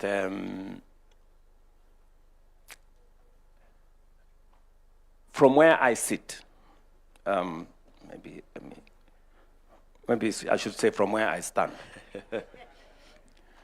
the whole space around accountability is a space that I think we need more work. To your question now, Latif, the whole space around accountability is a place we need to do more work. Why do I say so? We have had arguments on who needs to prosecute. We have had issues raised by citizens on why the DPP enters, withdraws cases. We've had issues, what the chair of the Ethics and Anti-Corruption has said here, on prosecutorial powers to be given to the EACC, the delay in the processes. There are too many processes that ultimately that becomes a challenge. I think those are very valid, even from where I sit. These are very valid proposals that we must internalize and do something about. But having said that, there is more that we can also do by way of prevention. And I remember making this statement before the last election. I said, in my administration, there will be no money to steal. And I meant it. And how have we stopped or prevented loss of public resources? Number one is what was said here by somebody, digitization. Just by digitizing government services and payment, we have significantly reduced transactions in cash that end up being areas of corruption. Today, I can confidently say we have eliminated paying for government services using cash.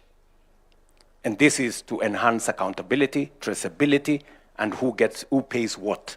We had 1,000 plus government pay bills, all in shady places. Today we have one.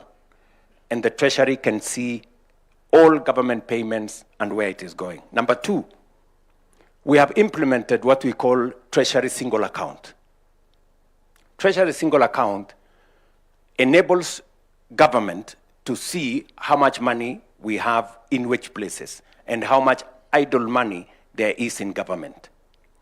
We used to go to borrow using the instruments that we have, and most of the time we borrowed money which we had. And sometimes we went to the market to borrow our own money. And it was not very intelligent. I don't want to say it was foolish. So we have eliminated that, and John Buddy is here, and we have made huge savings just by making sure that we have all our money with our visibility. Number three, and by the way, this single treasury account was a conversation that was there for almost 15 years, but there was no courage to implement it because there were people benefiting from these dark places. Number three, we have implemented what we call electronic EGP, electronic government, electronic procurement. We've made the whole procurement of government services transparent. John Buddy was telling me, an item, say for example a pen, procured by government on 17th floor, was different price procured by another ministry on 10th floor. That is no longer possible because we have standardized procurement. We know how much it costs, and every government entity pays the same for the same service or for the same commodities or other procurement products. Again, we are possibly saving up to 10% of all our procurement just by making e-procurement possible. I can tell you, we've gone through hell trying to implement this. The amount of requests we've been asked to excuse, or our issues are very urgent, or these issues are very sensitive, or these issues. But I want to thank John Buddy, he has said no. And we are forcing everybody to go through the mill. We've also done one thing, which Abdikadir will tell you how difficult it is to do. The issue of the government-owned enterprises law. This man, Abdikadir, came with it, I think 15 years ago, 13 years ago. But it was not possible to implement it. Because what did it say? It set the bar for the people who are appointed into boards of government agencies. It actually said that we need to advertise for those positions. And it was very difficult politically, to do it. Because you go into an election with many friends, partners, people who have supported you, people who have gone to the trenches with you, you win an election, and then they are there. You have to do something about them. And politically, you can't just wish them away because they will make demands and say, my friend, you wouldn't be there if it was not for us. Legitimately so. But what have you done now? We went to Parliament, and I want to say this about Parliament. I know there are many accusations that Parliament has gone through, that they are a rubber stamp for the executive. I don't know. They are not holding government to account. If there was a difficult bill to pass, and I must give credit to the 13th Parliament, they passed it. It is the government-owned enterprises law.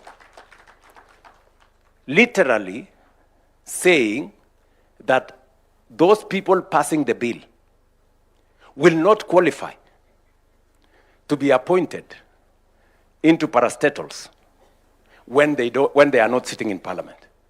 You know how, all these politics are very slippery place.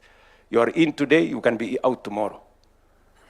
So, but I want to credit the 13th Parliament. They passed this law. I signed it into law.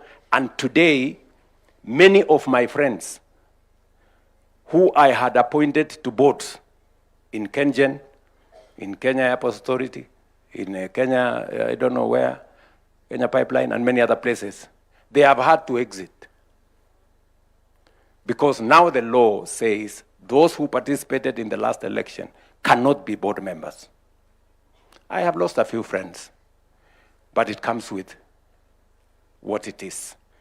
And why are we doing this? We want to, as much as possible, professionalize the running of government agencies and to depoliticize those boards. And again, I must say that has worked in a very significant way. And then finally, we have, and I'm talking to accountability, we have also, number 5, we passed the conflict of interest bill into law. Again, very many members of parliament, members of Senate are very unhappy about this bill because it literally says members of their families cannot participate in procurement or supply of goods and services to government. Again, it was to establish a distance between those who wield authority or power, whether they are sitting in parliament or they are sitting in the executive. I don't know whether we extended to the judiciary, I don't think we did, cannot participate because they have the propensity to influence those contracts this way or the other. Again, I can confidently tell the country we passed that law. And we are progressively, pushing corruption to the limits, even as we do the other things. You remember it was said here earlier, what about the ethics part? What other, apart from prosecution and all this, are there other things being done to deal with corruption? This is part of it. And we've worked with the criminal justice system to work on this. And then allow me to say two final things, which, speaking to what the other panelists have said, I agree entirely with the assessment of Mutaba Mushimi on the subject of us having and what we are doing about poor people in our country. There is a message that Mutaba Mushimi is saying, that those of us in positions of responsibility, myself and these great people and all of you seated here, which we cannot lose focus on. What are we doing about equity? How are we working to make sure that every citizen has meaning in Kenya? It's okay, for us to defend our salaries, for us to demonstrate, ask for more salaries, but what about the people who have no salary? What about the people who have no jobs? What about the poor people? This is something that we must pay attention to. There are some people, and I'm afraid to say this, that believe that they are citizens who are born to be poor. I think that is tragic. Because I hear arguments when I was pushing for the housing levy. And many people were telling me, how is it our business to make sure the people living in slums who have no decent dwelling places, how is it our business to assist them to get decent housing? It's a very, reasonable question, but looking at it from the other side is very callous. I mean, it shows how insensitive we are, that we have people who live in slums, that it doesn't concern you that there is a citizen who uses a flying toilet. It doesn't concern, you're not bothered. I mean, you really have to have a heart of stone, not to think about fellow citizens who have to pay to use a toilet. I mean, it is something that must concern us. And that is, I think, what my good brother there was saying.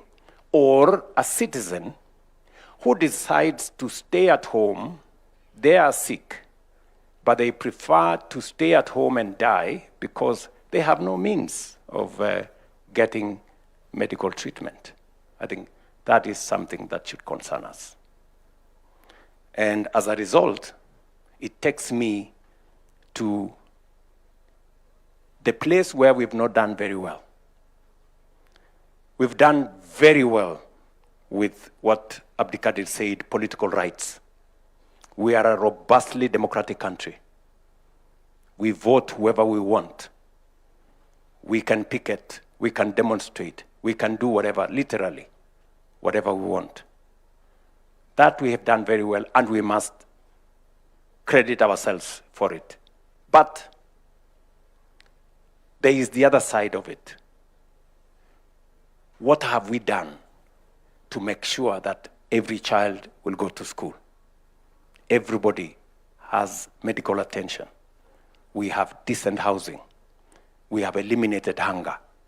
And we have done all the other constitutional commands. That is the place that we haven't done very well. And that is where we must focus going into the future. And that is why I am inviting all of us to have a national conversation, on the future of Kenya, a development charter for ourselves, so that we can enjoy our democratic rights, but also make sure that every citizen lives a dignified life. I think these are the two, sides of what we must achieve. And I say this with a lot of humility, that it's upon us, to do whatever it is that we can to make sure that we deliver on these two commitments. Let me say this. Our right to choose, our democratic right to choose, must be exercised in choosing what is best for everybody, or what is best for us. We should be able to make the best choices for Kenya. And again, let me paraphrase what Abdikadir said. If you choose a thief and expect that they will not steal from you, you are not being intelligent. If you choose somebody who is incompetent and expect them to deliver on anything, then you are not being serious. If you choose a person who has no vision, who has no plan, who has no agenda, and expect them to take your country anywhere, then you are not being serious.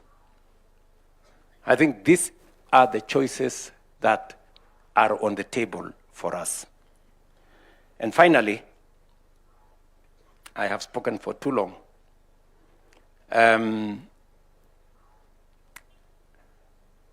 Why I like this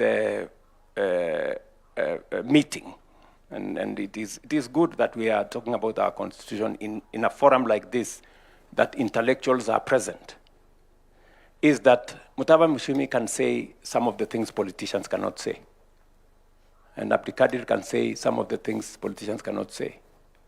And my good bishop can also say some of the things that are difficult for politicians to say. But they must be said. So this is a good forum for us to engage without defending ourselves that much. And finally, I think we need to do more. We have gaps in matters to do with our gender equity. I think we can do something about the 2/3 gender rule. And I think I can do something about making the, not just the 2/3 gender rule, but also the constitutionality of our cabinet.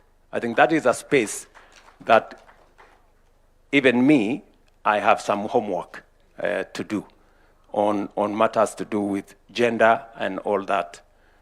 If I was given an opportunity, I would try to mitigate my situation by saying, at least I have the first ever Attorney General who is a woman, whom I have appointed. And I can also try and mitigate my case by saying, by appointment, maybe the cabinet does not meet the 2/3 gender rule, but by operation, it does. Because I not only have the AG, but also the Secretary to Cabinet sitting in my cabinet. But anyway, that's a conversation for another day. So I want to say to all of us, this is a very good conversation, Madam Chief Justice, I think. And Abdullahi, my good friend from the Council of Governors and the Houses of Parliament, I want to say to all of us, thank you very much. I think this is time we have spent very well. And thank you, Eric, for provoking us. Asante sana. Ladies and gentlemen, let's give a standing ovation to our panel, please, and a round of applause as I welcome Michael Gitonga to come and take over to the next phase. I'd like us to do something. Every 27th of August going forward, always remember it's a day of victory for we, the people. And I'd like us to say this together. 16 years ago, we, the people, gave ourselves this constitution. And our head of state went ahead to say, our responsibility today is to fulfill its promise and build a democratic, prosperous, and transformed republic. So repeat after me. Our responsibility today is to fulfill its promise and build a democratic, prosperous, and transformed republic. Thank you very much, Your Excellency. Thank you very much. I'll request that we remain standing, and as His Excellency takes back his seat and the panelists, kindly let's take back our seats. And I'll request just one thing as we do that, because we'd like to clear the stage. We have one more thing we'd like to do, the conferment of Katiba Awards, which is going to be a very short part of it. I want us to just keep standing, and let's play a song to Shangilie Kenya as we empty the stage for the next session. Please, let's give us a song. We've been sitting for 6 good hours. Letu tukufu Kenya tunayoipenda, Kenya nchi tunayoipenda, tunajivunia sana tukijiita wa Kenya, nchi yenye baraka, Kenya nchi yenye baraka, tumekomboa Kenya taifa letu tukufu, tumebadili mwendo.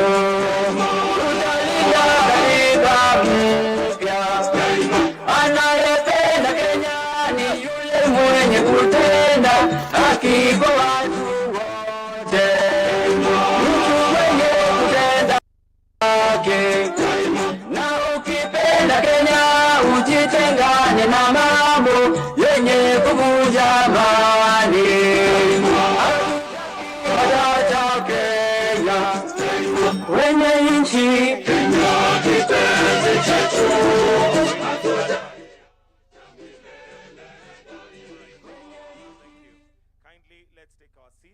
Your Excellency, we only have one more item on our program, and that is the conferment of the Katiba Awards. So with your permission, allow me to invite the Head of Public Service to lead us through a brief state of investiture ceremony for conferment of Katiba Awards. Welcome, sir. Tumkaribishe kwa makofi tafadhali.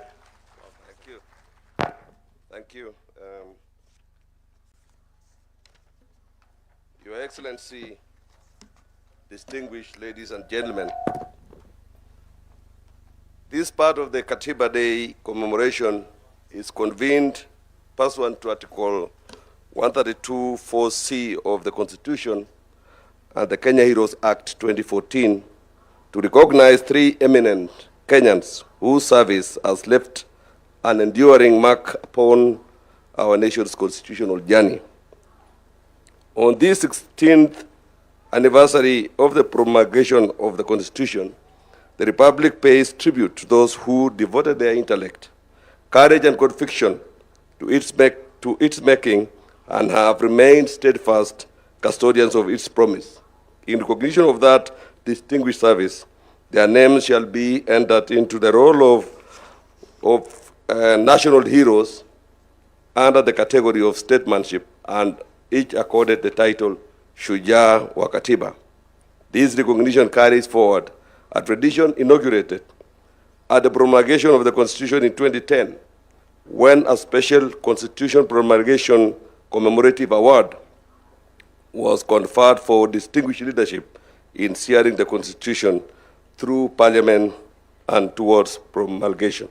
Your Excellency, today's honorees join the Honorable Abdikadir Mohammed, the first and until today only recipient of that special constitutional recognition. Together, their service is firmly inscribed in the constitutional history of our republic, and a grateful nation now accords them their rightful place among its heroes. May it please Your Excellency to take your position in the arena for 1 minute, Your Excellency. And in the name and on behalf of the people of Kenya, formally recognize the following Masuja wa Katiba. The first is Professor Yash Pal Gai. With uncommon wisdom and unwavering dedication, Professor Yashpal Gai led Kenyan's constitutional dawn. As chair of the Constitution of Kenya Review Commission, he forged a people-driven charter that enshrined in the powerful Bill of Rights, Devolution, and Rule of Law. Through the Katiba Institute, which he founded with Dr. Jill Cottrell Gai, he has tirelessly defended these democratic pillars, often without fee. A scholar of global renown, his counsel has shaped constitution across more than 20 nations. The award will be received on his behalf by the President of the Law Society of Kenya. So let's put our hands together as they come to receive it on behalf of the statesman, mentor, and guardian of the Kenya Katiba, Professor Yashpal Gai, who embodied the highest ideals of public service, deserving of being entered into the role of our national honors as a Shujaa wa Katiba.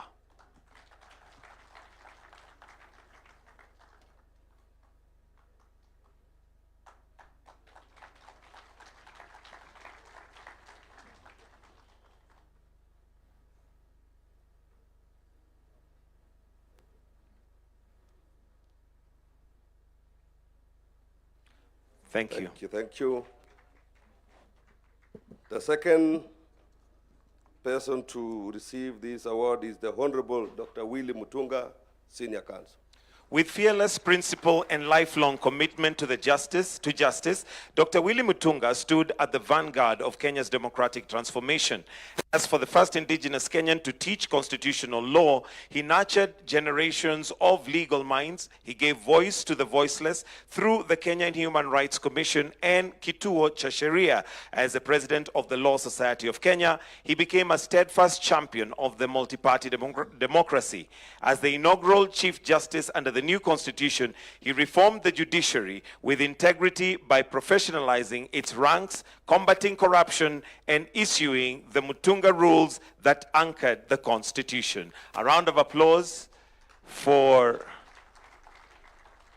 Honorable Dr. Willie Mutunga.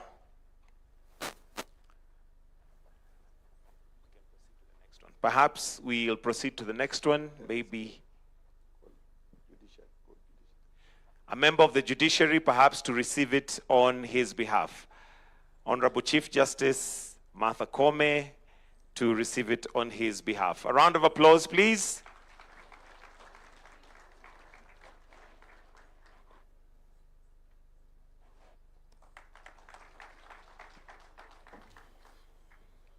The third and the final Shujaa wa Katiba is Professor Wanjiku Kabira.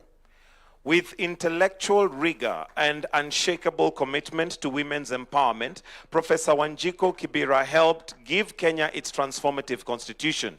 As vice chair of the Constitution of Kenya Review Commission, she led nationwide civic education that brought the Katiba to the people. She championed women's economic rights, enshrining in Article 43 of the Promise Opportunity of Dignity. As a professor and founder of the University of Nairobi's African Women Studies Center, she cultivated generations of women's leaders and now shapes the nation. Scholar, advocate, and architect of equality, Professor Wanjiku Kibira stands as a beacon of justice and progress. For her immense contribution, she is entered into the role of national heroes of Shujaa wa Katiba.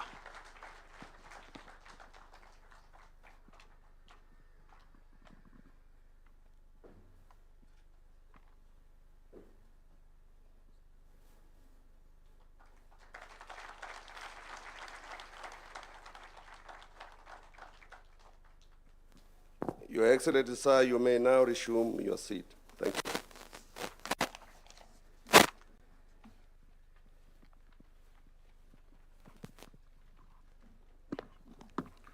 We are now getting closer to the end of our session this afternoon, well, which started literally 6 hours ago. So 6 hours of sitting through this. You need to give yourselves a hand. Also, as Mashujaa wa Katiba, for that protection of the Katiba.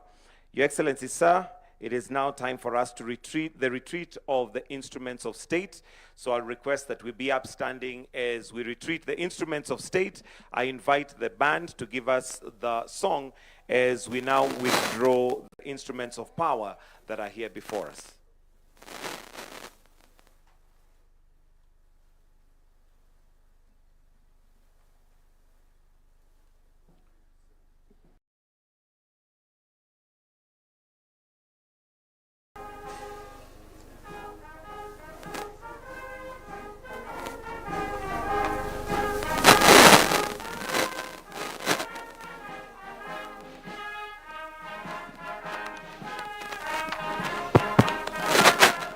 Asante sana Mheshimiwa Rais. Nitaomba kwa heshima mwanasheria mkuu aweze kuondoa nakala ya katiba mahali ambapo iliweza kuwekwa ili wanajeshi wetu waweze kuendelea na shughuli za kuondoa vyombo hivi vya mamlaka tunapokamilisha hafla hii siku ya leo.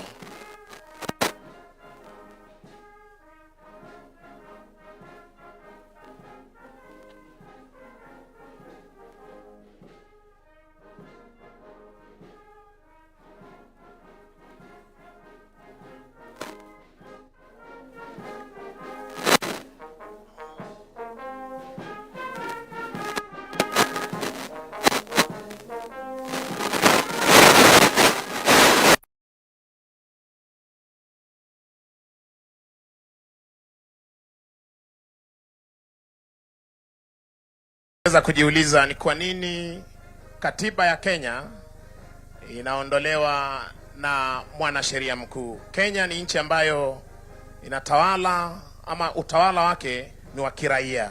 Ndiposa vyombo vyote vya mamlaka ambavyo vimesalia vinaletwa na kuondolewa na majeshi ya Kenya. Chini yake Regimental Sergeant Major Warrant Officer 1 Kiprono, wanajeshi hawa wakiweza kuchukua nafasi zao kuondoa vyombo hivi vya mamlaka.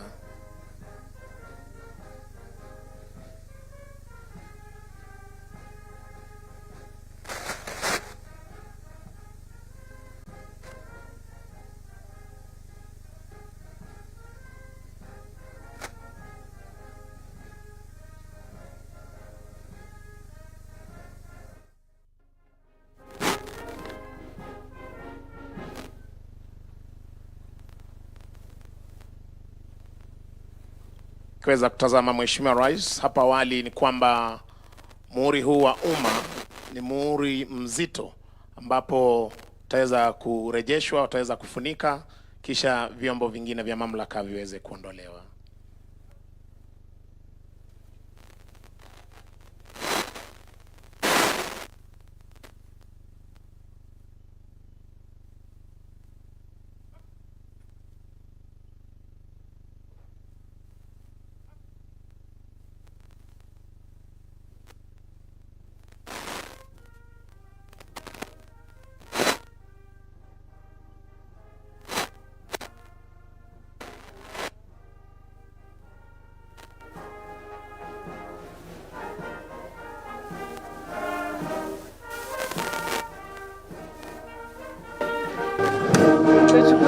Asante bendi yetu, asante bendi. Mheshimiwa Rais, nitaomba kwa heshima tubaki tukiwa tumesimama kwa wimbo wa taifa, wimbo wa Jumuiya ya Afrika Mashariki, kisha baada ya hapo atatupa itifaki ya kufumukana sehemu hii.